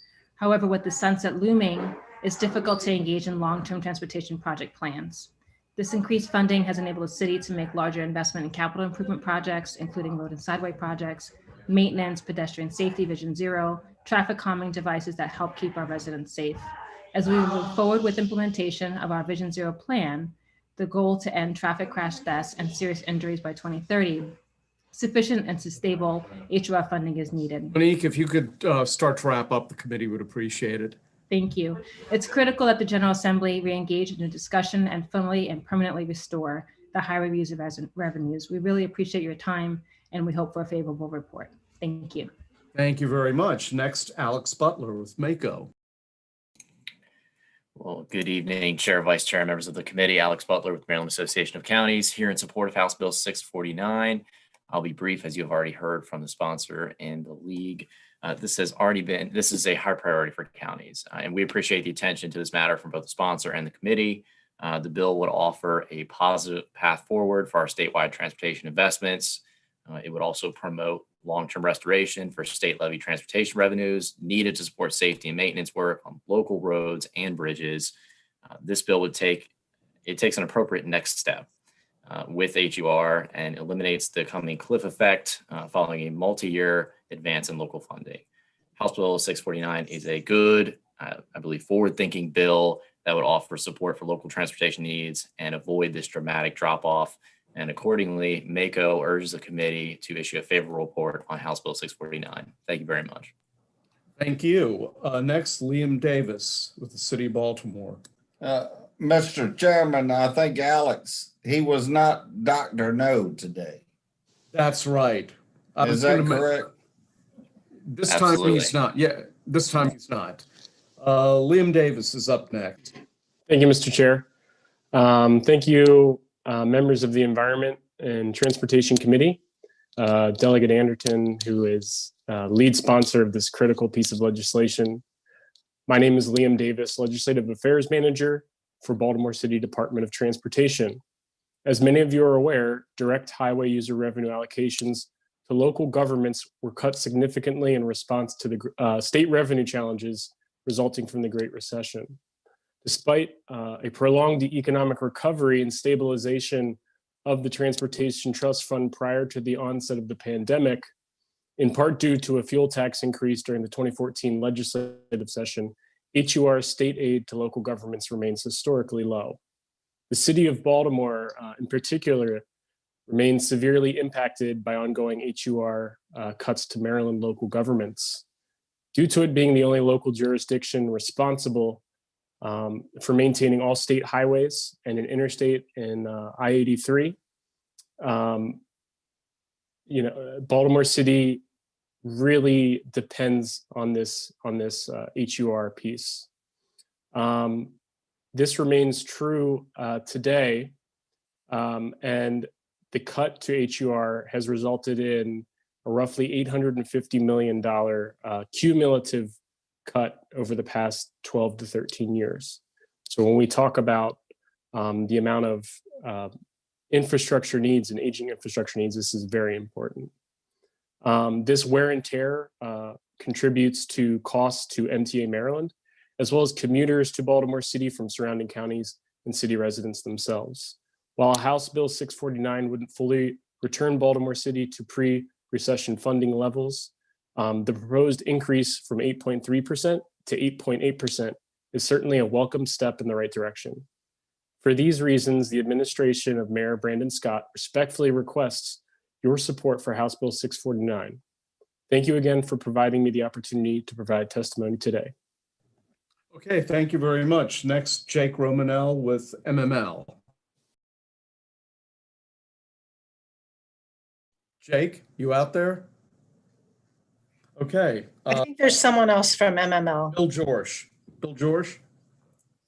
Thank you, Mr. Chair. My name is Bill George with the Maryland Municipal League. I believe Jake Romanell is our legislative committee chair. He is in the waiting room. He's under the name Lawrence. If that's providing any sort of confusion, he's Lawrence and Jake is the same person, Jake Romanell. So that being said, Okay. Thank you for We this just time. let them in. Perfect. Thank you so much. I'll be brief. Everyone has heard the prior testimony, and this has been a league priority for the better part of a decade. We appreciate the work that this committee in particular did in 2018 to pass the bill that gets us to where we are now, which is a partial restoration over a short duration of time. And this bill is really the one that we're hoping to get us across the finish line. The fiscal sunset set to occur after fiscal year 24 is a real problem for long-term transportation infrastructure planning, and our folks need the long-term support and knowledge that they have the funding behind them. The bill also restores the balance of the revenue sharing that was in place for decades and decades and decades between the state and local governments. More than happy to continue this conversation as we move forward. But with that, MML asks for a favorable report on House Bill 649. Thank you. Okay, Jake, are you out there? Yes, I am, Chairman. Thank you so much. Okay, go ahead. Again, thank you, Chairman Barve and members of the committee for the opportunity to testify this evening. And thank you to Delegate Anderton for sponsoring this bill. I am Jake Romanell, Vice President of the Town Council of Newmarket, but I'm here today in my capacity as Chair of the Maryland Municipal League's Legislative Committee. MML strongly supports House Bill 649. Increasing funding and removing the 2024 sunset provision is our top priority this year. As I'm sure you remember, as Carl talked about briefly, back in August of 2009, local governments lost 96% of highway user revenues with no ability to replace the monies that were eliminated from our budgets. Since that time, MML has worked diligently to recover our transportation monies. Under Governor Hogan's leadership in his first 4 state budgets, there was an additional infusion of $90.4 million for municipalities. This was very helpful, but it did not fill the hole. In 2018, MML's membership came together and were successful in advocating for the passage of legislation that restored 85% of municipal HURs, beginning with fiscal year 2020. The legislation passed unanimously in the House and the Senate. While we are extremely grateful for 5 years of funding, the statute is only in effect until FY 2024, when the additional funding sunsets, and HURs will go from the current level of $39 million to approximately $9 million. That's $9 million is supposed to serve the transportation needs of 157 municipalities. This year, with the impact of COVID, our budgetary needs are even greater. We simply cannot afford this sunset.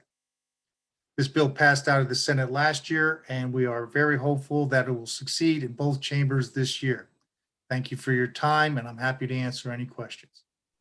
Okay, thank you very much. Any questions for the sponsor or any of the witnesses? No? Okay, thank you so much. That ends the public hearing on House Bill 649 opposed, and we'll proceed to House Bill 699. Delegate Davis, so welcome to the committee. Thank you, Mr. Chair.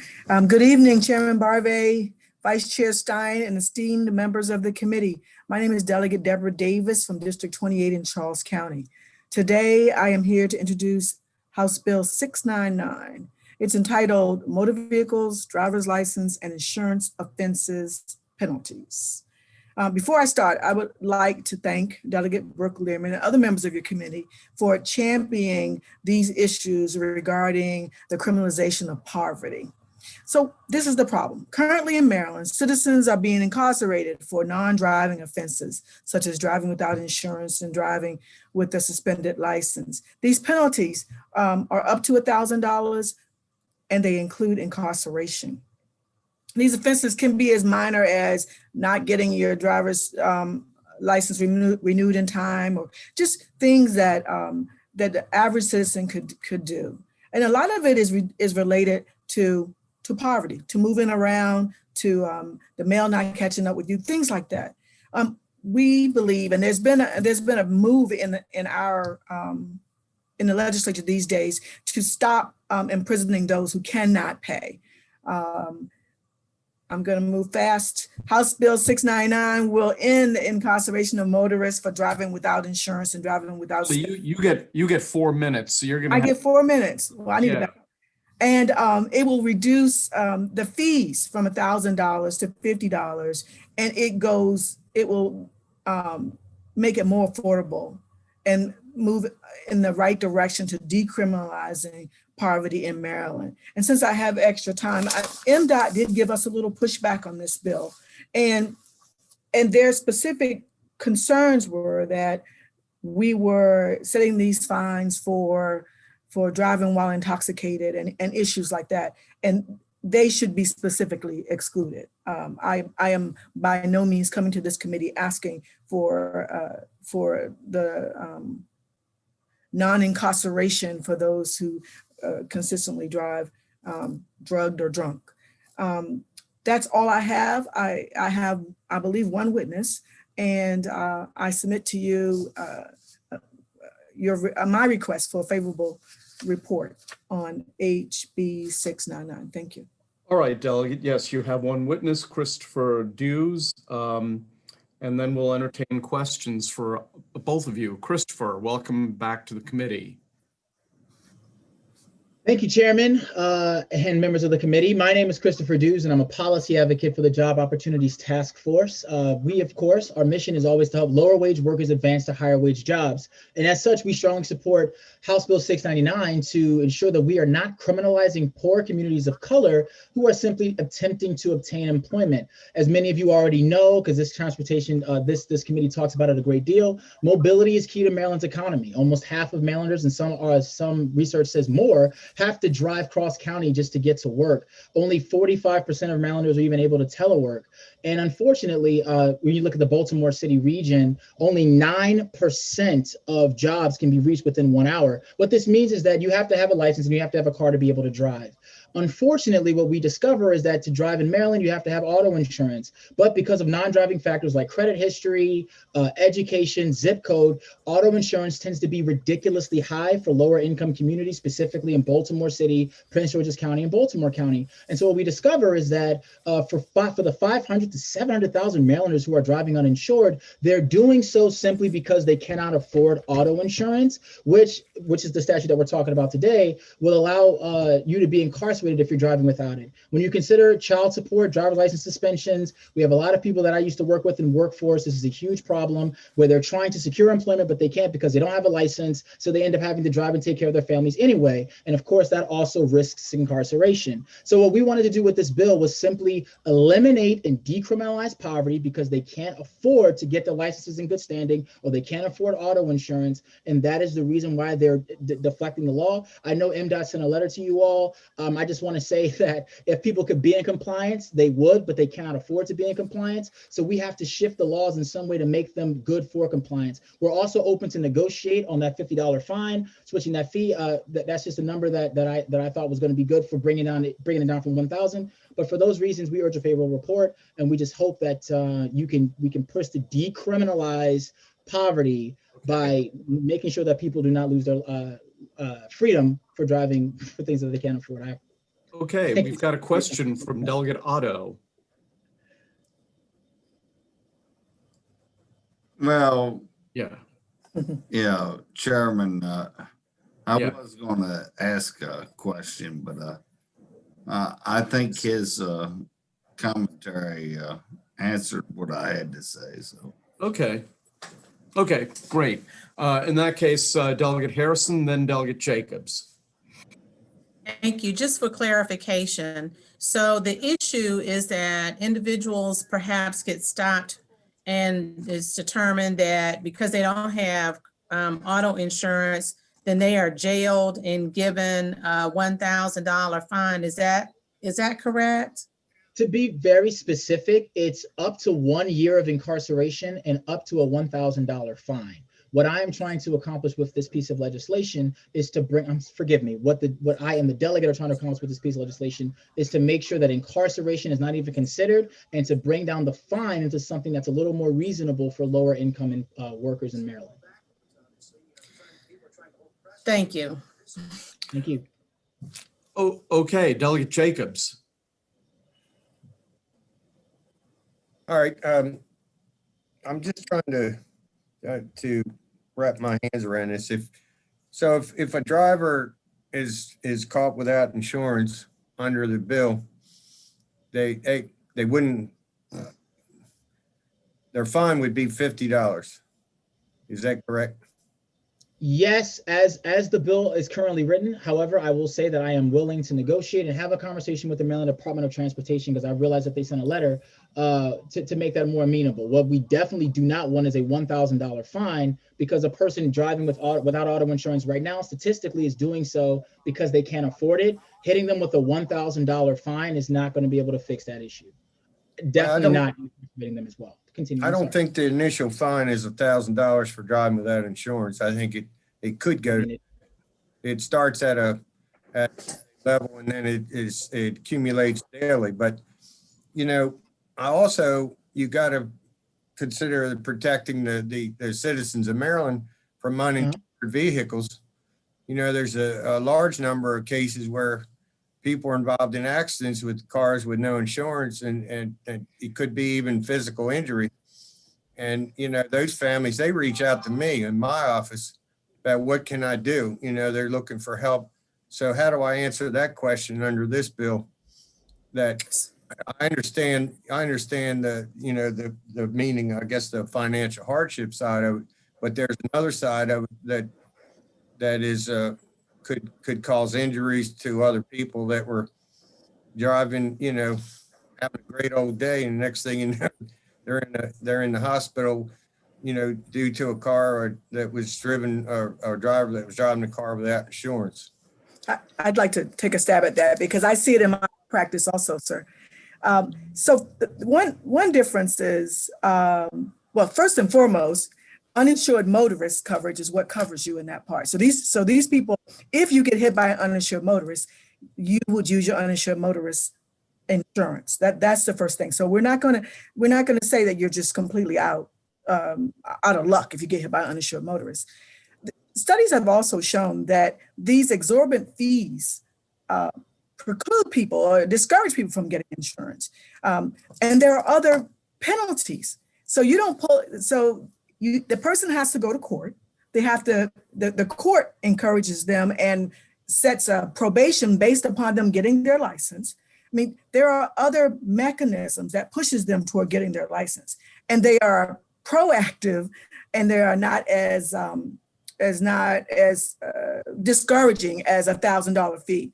Now, different jurisdictions do it differently, and I'll submit to you that different jurisdictions. I know that some jurisdictions where I represent clients, if you show up with your driver's license, they just drop the charges. But the idea that this isn't handled consistently in the state is a problem also. I could go on and on, but let me tell you that there are so many other penalties that are attached on top of this $1,000 when a person gets pulled over, that those, I believe, I submit to you, are sufficient, and the general public is not negatively affected by a lower fee for the average person that encourages them to get insurance. So my final question, Mr. Chairman, if your insurance on your vehicle is $600 a year. And, you know, if you don't have it, you get a $50 fine. What would be the real push to get a $600 policy if all you were going to get was a $50 fine? It would be, I'd let Chris weigh in on this too, but I don't know where you're getting $600 policies at, but that's the thing, especially in you know what happens is I don't think, you know, we live in two Marylands, you guys. In most jurisdictions, your insurance is based on your credit rating. It's based on where you live. It's based, you know, there are so many other things that affect how we live in two different Marylands that people just don't understand. It's not easy. It's not easy. It affects your ability. It affects your credit rating. Did I say it already? It affects so many different things that there are other checks and balances. Lastly, I will say there is no direct correlation between driving uninsured and accidents, driving uninsured and not getting your license, not fulfilling your license. There is no direct correlation. Chris, please. Yeah, I'll jump in really quick and just say, so for example, there was a study that was done in 2013, just so you can get like a little bit of the numbers here. So for a person with poorer credit in the zip code of 21215, I mean, I know you mentioned the $600 policy for the course of a year. If you had poor credit and you lived in 21215, which is in Baltimore, Maryland, you were going for State Farm for F&C coverage, that's $3,909 for that year. So just to deal with it, my average trainee who's in Project Jumpstart, which is a pre-apprenticeship construction training program, and I'm sure Delegate Stein also knows about Civic Works, in which we've always been pushing to try to get people employment, but then they hit the auto insurance wall, and these people are paying 10% of their income in auto insurance alone. So that roughly ends up being around, let's say, for example, $325 a month in just liability only coverage based on zip code, credit history. So my whole argument with this bill is simply that if you are telling people that they have to have insurance, but they cannot afford insurance, and then you will incarcerate them or risk incarceration or risk a $1,000 fine because they can't afford insurance, then that is the definition of the criminalization of poverty. So, I mean, if you can if you get rid of those non-driving factors and everybody can be down to $600, then, I mean, I'm much more amenable to that action. To be clear, we want to make sure that everybody has a valid license and that everybody has auto insurance. Nobody's advocating drunk driving. Nobody's advocating just blowing through fees. We are literally advocating that you do not incarcerate people because they cannot afford to have those their license or auto insurance. Okay, we're going to have questions from Delegate Ampry. I'm going to go to Delegate Stein first and then Delegate Otto in that order. So Ampry, Stein, Otto. Thank you, Mr. Chairman. Thank you, Delegate Davis, for bringing this bill forward. So my question is, do we have any data that shows that certain communities are more impacted by these current laws as they stand? Are we seeing a higher rate of certain individuals being pulled over and their insurance being questioned? Are we seeing a rate? Because I think that, you know, something is that we're really working towards this year in this session is equitable laws. And I question if, you know, one thing is, you know, ensuring that these laws are fair and how we're, you know, laying down fines, but also is the other component of the law is what's the data on who's getting pulled over the most? So there's like a double component of how this is ultimately impacting certain communities possibly more. So I would love if either you, Delegate Davis, or I know Christopher's done an excellent job of bringing forth some data, can expand upon that and how this law could possibly address some of those inequitable numbers there. I will defer to Chris. He's the numbers guy. Okay, fantastic. So what we know right now, and I actually have a report. This is all listed in our 2018 report called The Criminalization of Poverty. which JLT have released in 2018, which discusses all of the different interactions of how those who are impoverished interact with the criminal justice system. We have a whole section on there about racial profiling. I can actually pull those numbers and have that submitted to the committee. But as of right now, I can just tell you this, in Black and brown communities, specifically in areas like Baltimore City and certain areas of Prince George's County, there are disproportionately higher stops due to over-policing. And so, of course, if somebody has a suspended license and there's just more stops, this happened to one of our case managers who was taking a gentleman to court, wasn't doing anything wrong, but he consistently got pulled over. And then at some point in the finite past, he had his license suspended and that became an issue. Now he can't work and now he's risking incarceration just to do his job, right? So I can get those numbers to you, but needless to say, wherever there is over-policing, you are going to have racial profiling. And when you have racial profiling, you're going to end up having more stops. And those same communities tend to be lower income as well. And that's how you end up with this vicious cycle of people finding themselves incarcerated for those reasons. But I can get that information to you directly. No, thank you. I would love to see that information. I think it would be a good thing for the rest of the committee to also review. Thank you. Delegate Stein, then Delegate Otto.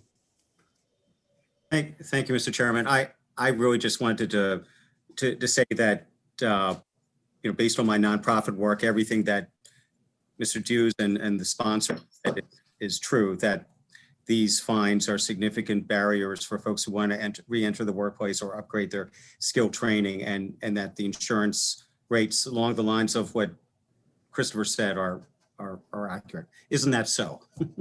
Thank you. Delegate Otto. Thank you, Mr. Chairman. I'm back here, I guess, and I don't know what my question is, actually. I got 26,000 people in the county.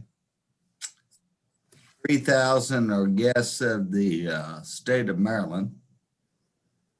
And how is that affecting my tax or my insurance rates? And what are we doing about it? So, let me just say something. I began my career on the Matters Committee, which was the committee that regulated car insurance, among other things. Yeah. And this is actually a complex issue. So we should talk about it offline. I think. All right. Fair enough. Okay. So that concludes the public hearing on House Bill 699. Thank you, Delegate Davis. Let's go to House Bill 704, Delegate Ide. Thank you so much, Mr. Chair, and to the entire committee for all of the work. By the way, you have 4 minutes. Okay, thank you. The timer will go through two minutes 2 times. Okay. Oh, thank you for clarifying. Colleagues, for the record, Delegate Julian Ivey here presenting House Bill 704. This piece of legislation prohibits the construction of a magnetic levitation transportation system. We're just going to refer to it as maglev, within 2 miles of a, quote, protected property, unquote. Protected properties are defined as followed. First, a residential property. Second, a waterfront park. Third, property owned by the federal government. And then fourth, a national park. Fifth, a forest preserve, forgive me. Additionally, the bill prohibits a state, regional, or local governmental unit from approving a proposal for the construction or approving the condemnation of property for the construction of a maglev within 2 miles of a protected property. The maglev project is a luxury high-speed rail project that's being marketed as the best solution to solve traffic congestion along the BW Parkway corridor. In reality, the astronomical expense of the project would do little to solve our true traffic issues, which we have so many of. The proposals only include stops in Washington, D.C., the city of Baltimore, and also at BWI, the airport. The project severely neglects the urgent need for updated and affordable public transportation infrastructure in the area. However, the privately proposed project does provide a luxurious alternative for high-income residents of Washington, D.C. and Baltimore that commute between the two cities. And I'd like to see the number on how many individuals that would even encompass. For everyone else, the high-speed rail line would be inaccessible and too expensive. Unfortunately, the communities along the proposed route that stand to gain no benefit from the project will bear the brunt of the disruption that it leaves in its wake. Concerned citizens, activists, federal government, scientists, and researchers, local and statewide elected officials have all expressed legitimate concerns about the public benefits, environmental concerns, and costs associated with the maglev project proposal.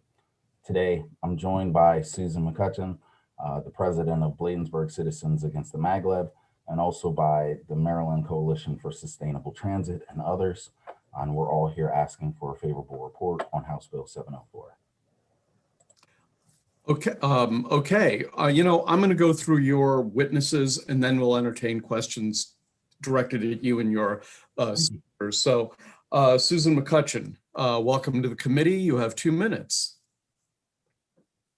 Good evening, Mr. Chairman and members of the committee. My name is Susan McCutcheon. I'm a community liaison with Bladensburg Citizens Against the SC Maglev and the Maryland Coalition for Responsible Transit. I support House Bill 704 because the siting proposed for this transportation project will irrevocably impinge on valuable and protected property. It will have a large footprint in built environment, even if it is going most of the way underground. Many federal agencies and national assets are located along the proposed routes. It is important to retain our carefully nurtured natural spaces and reserves, a dwindling resource along this corridor, not only for the use of local, statewide, national, and international researchers, but for the health, welfare, and quality of life of our residents. There are numerous issues of social equity and environmental justice for our multicultural, multiracial communities along the Northeast Corridor. Our moderate and low-income communities are regarded by transit project developers as places where anything obtrusive can be built without the same careful regard as would be given to less diverse, upscale communities that would not allow destructive incursions into their neighborhoods. This is not mass transit for Prince George's County. The safety of the system itself and the rule of particular applicability have not been sufficiently addressed in a timely manner. Throughout this process, there has been a lack of transparency about construction costs and ridership calculations and substantiation about good paying jobs and the ongoing promise of how that will benefit the residents of Prince George's County, which it bypasses. Of major practical importance is economic viability and the enormous cost that will eventually accrue to taxpayers with during construction and if there is low anticipated ridership, even with money from Japan. Thank you very much for this opportunity, and I strongly support House Bill 704. Thank you. Thank you. Questions? Looks like Delegate Otto has a question. Mr. Chairman, I'm just asking, what bill are we talking about? This is House Bill 704, Delegate Ivey's bill. All right, not the 649 that's showing up on no, not my 649. screen. Yeah, no. So and that would be a boo-boo. Yeah. Okay. Any questions? Fair enough. I just want to clarify. Yep. Any questions for Delegate Ivey or Susan McCutcheon before we go to the opponents of the bill? Okay, we're going to go to the opponents, and they are Jeff Guido, Thurman Jones, Wayne Rogers, Jason Rodriguez. So we'll start with Jeff Guido. Thank you, Mr. Chairman, committee you have members. 2 minutes. Yep. Yes, sir. We're at the time, and I know it's getting late. We support the maglev project. Our 24 local union affiliates and 25,000 skilled craftsmen are going to work on this project. We have 13 brick and mortar apprenticeship training centers located in Prince George's County, and had 10 more apprenticeship training centers in Baltimore area. We recruit directly out of the public high school CTE programs. The other main issue, I think, is the environmental impact study is still in process. It began on January 22nd, was extended from 45 to 90 days, and ends on May 22nd. This bill would preempt the public's due process. After that due process is completed, Delegate Ivey wants to bring the bill back next session. That's certainly his prerogative. We are asking for an unfavorable vote. We know what a project like this means to organized labor. Chance for so many to have an opportunity of a lifetime, to create a career and to work on these projects. And it only comes around once in a lifetime. we ask for an unfavorable report. Thank you, sir. Thank you. Next, Thurman Jones. Mr. Jones? I think you might have to turn your microphone on or unmute your, or something. We can hear Okay, you. can you hear me? Now I can hear you. Okay, fantastic. Thank you. Good afternoon, Mr. Chairman and members of the committee. As the president of the Patriots Technology Training Center, I'm writing to express our organization's strong opposition of House Bill 704. For more than 2 decades, Patriots' mission has been empowering students through technology. Our goal is to increase the number of 5th to 12th grade students entering into science, technology, engineering, math, STEM, ultimately leading to college education and career path in these fields. Our various programs, camps, seminars, and activities serve to introduce youth to tomorrow's careers. The North Maglev Project represents the pinnacle opportunity for today's youth. The influx of high-tech construction and operation job was stationed located in the Baltimore, DC, and BWI will provide tremendous opportunity for our youth. Opportunity to be the most advanced transportation system in the world. Once the project is completed, ultimately connecting major metropolitan area on the Northeast corridor, today's youth will continue to benefit with easy access to the opportunity along the entire route. We also recognize that the project will benefit business and people beyond the Baltimore-Washington region. It represents job, business, development opportunity, and pollution traffic, and which emphasize the clean, affectionate transportation. House Bill 704 is clearly an attempt to stop the project and to affect the opportunity for today's youth and for future generation and opportunity for careers, economic development, access, and a clear environment.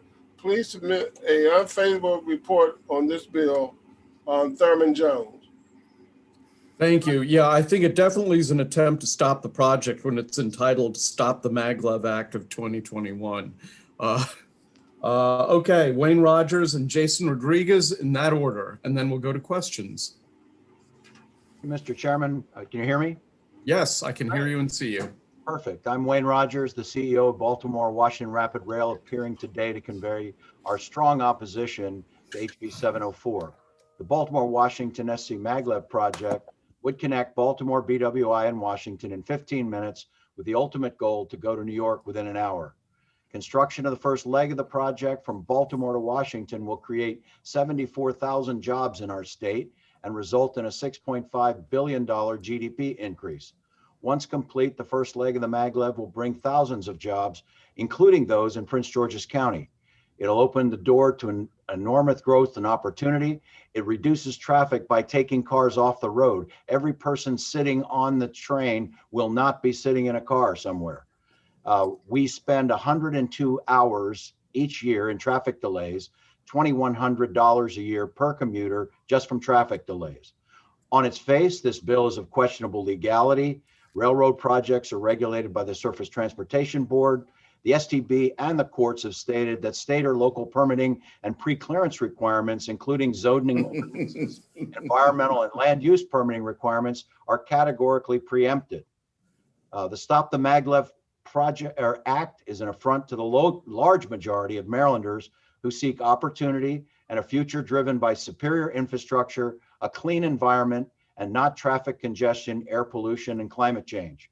The project's been endorsed by the NAACP, the National Association of Building Trades, the Greater Baltimore Urban League, the Eastern Atlantic States Carpenters, the Baltimore DC Metro Building Trades, the National Capital Baptist Convention, the Chambers of Commerce of Prince George's County, and Northern Anne Arundel, Baltimore County, and Baltimore City. We strongly oppose HB 704 and recommend an unfavorable report. Thank you. Okay, thank you. And finally, Jason Rodriguez. Jason, I think I saw, yep, there you are. Good afternoon, Chairman and committee members. I'm here on the behalf of the National Action Network, the Greater Baltimore chapter. And we're here today to express our organization's strong opposition to HB 704. The National Action Network is one of the leading civil rights organizations in the nation with dozens of chapters throughout the United States. Founded by Reverend Al Sharpton in 1991, we work within the spirit and tradition of Dr. Martin Luther King Jr. A once-in-a-lifetime project like this, when connected to organizations like ours, can help young people build lifelong career skills and opportunities. By bringing this type of advanced technology and marrying it to the right training and educational programs, it will uplift thousands of local youth into high-paying jobs and fulfilling careers. We also recognize that a project like this will benefit businesses and people beyond the Baltimore region. It represents jobs, businesses, development opportunities, community growth for millions along the Northeast Corridor. This project represents the future with less pollution, traffic, and an emphasis on clean, efficient transportation and transit-oriented development. And we want to be a part of this future. Just really quick, the current system that we have, Amtrak, which does have an express system from Baltimore to DC, has lost money since 1971. We really need to move it out of a quasi-governmental agency and move some of those transportation needs into the private sector. The system has had over 27% delays and breakdowns. It costs anywhere between $40 to $100 million in track miles to upkeep the Amtrak system. You know, we know that commuters spend anywhere between 100 hours a year stuck in traffic in the DC corridor. So we think that this bill is an attempt to stop this project and in effect stops jobs and training programs from becoming available to our young people. If you could wrap up, please, committee would appreciate that. My last line. This is about the future, and we need to look forward rather than to continue to stick to the status quo. We're asking the committee to please submit an unfavorable report and give our children a chance to a brighter future with the 5th generation technology. Okay. Any questions for any of these opponents to the bill? Seeing none, thank you very much. That concludes the public hearing on House Bill 704. We will proceed to the last bill of the evening, House Bill 730. It's introduced by the Speaker. I believe it is a introduction of an administrative bill. Although in my testimony book it says Speaker, so Madam Speaker, if you're around, we would love to see you. If not, we'd be happy to talk to Chrissy Nizer and Andrew Castley. Poor replacements for the Speaker, but we'll just have to struggle forward. Chrissy, are you out there? Chairman Barvey, this is Andrew Castley, and I'll pitch it. Welcome home, brother. If that's okay. Good to see you, Chairman and Vice Chair Stein and wonderful committee members. I trust you're enjoying your virtual pizza in your virtual break room. And, yeah, it's definitely virtual. Yeah. So you know, where's the pizza? I only bring good bills to this committee, and this is no exception. And because this bill is so good, I'm going to bypass the 20 slide PowerPoint and the 3 videos, and I'm going to summarize my testimony in 1 sentence before I turn it over to the capable Chrissy Nizer. This bill, House Bill 730, will reduce the time that each member of this committee spends standing in the MVA line. Move favorable. That, I will turn it over to Ms. Nizer to explain that to you. Okay. Well, thank you. Thank you. And good evening, Mr. Chair, Vice Chair, and members of the committee. Thank you, Andrew. I appreciate that. And while we've certainly done everything to make your experience at the MVA as pleasurable as possible, we know that people want to minimize those visits as much as possible and allow us to better serve the customers who do need to come in. That's what this bill is all about, really customer convenience, providing that flexibility. And so I'll quickly walk through the provisions of the bill and then be happy to answer questions. The first provision is related to ID cards. So we want to be able to give folks that have that ID card the same flexibility that individuals with driver license have to get a temporary license, especially as it relates to real ID, because often they need additional 45 days to get the documents that they need. And this just extends that provision for those holding an ID card, often our elderly population. So we want to help them out. Also, the committee passed a few years ago a requirement about truancy, but it's a paper document. The bill just allows us to get that same information electronically, use the technology that we've been working so hard on. Also with the vision test, for those over 40, you need your vision test before you can renew your license. This bill extends the amount of time you can get that test before you renew to 2 years. It's currently 12 months. Also, you can renew your license under this bill 12 months before that license expires. It's currently 6 months. That not only helps those who might be out of state, like our military or school members, it's also great for Real ID. It saves about 60,000 Marylanders $20 from having to get a duplicate to get that Real ID by the deadline, and also saves that trip to the MBA as well, as Andrew mentioned earlier. The last provision is about the photo. So currently it's tied to when you renew your license. We want to say that you only need to get it every 16 years because you might come in outside that renewal period, say you need to get a duplicate or corrected license. We don't want to require you to come back the next year just because the law currently says that you have to get that photo taken every other driver's license renewal. So this just clarifies the law, keeps it in line with federal statute. And again, it's all about efficiency and convenience for the customer. We're focused on premier customer service, and hopefully this will help us further deliver that. With that, I respectfully ask for the committee's favorable report, and I'd be happy to answer any questions. Yeah, I believe Delegate Otto has a question. Your hand's up. Find where I am, but okay. No, you don't have a question? Well, I do. I can't find my picture, but there I am. Okay, yeah, there you are. Well, we can. All right, I'm not unmuted, so this time. Well, you're the chairman, so you can do what you need to do. So I only mute you when you're not talking. Oh, so I keep talking, I'm fine, huh? Yeah, that's right. All right. Well,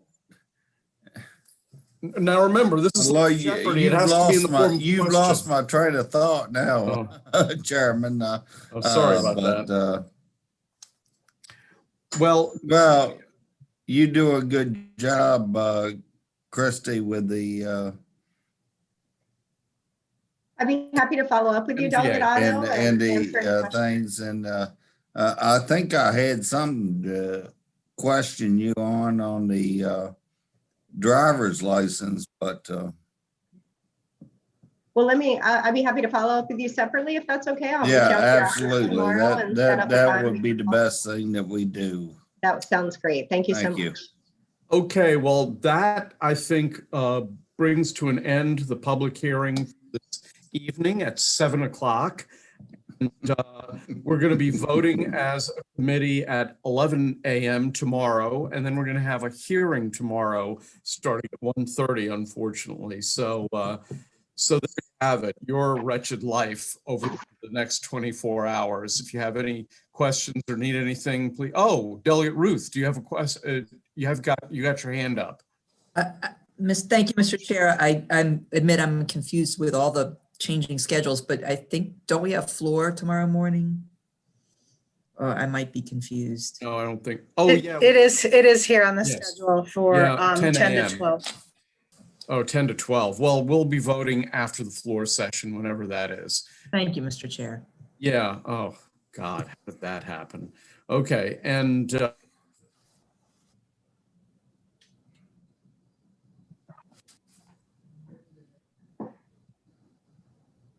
I got unmuted. So announcements. Any no one? Oh, Dave. Yeah, just FYI, I mean, my subcommittee members know we are going to push for today because it's so late, and I know it's been a really long day. So we're looking at Monday at 11 a.m. To do our motor vehicle transportation subcommittee. So please pencil that in. More details to follow. Thank you. Okay. Any other announcements? Anyone? Okay. Any non-committee subcommittee chairs have an announcement? Okay. In that case, you're free to go. Good day of work here. and I'll see you tomorrow. Take care.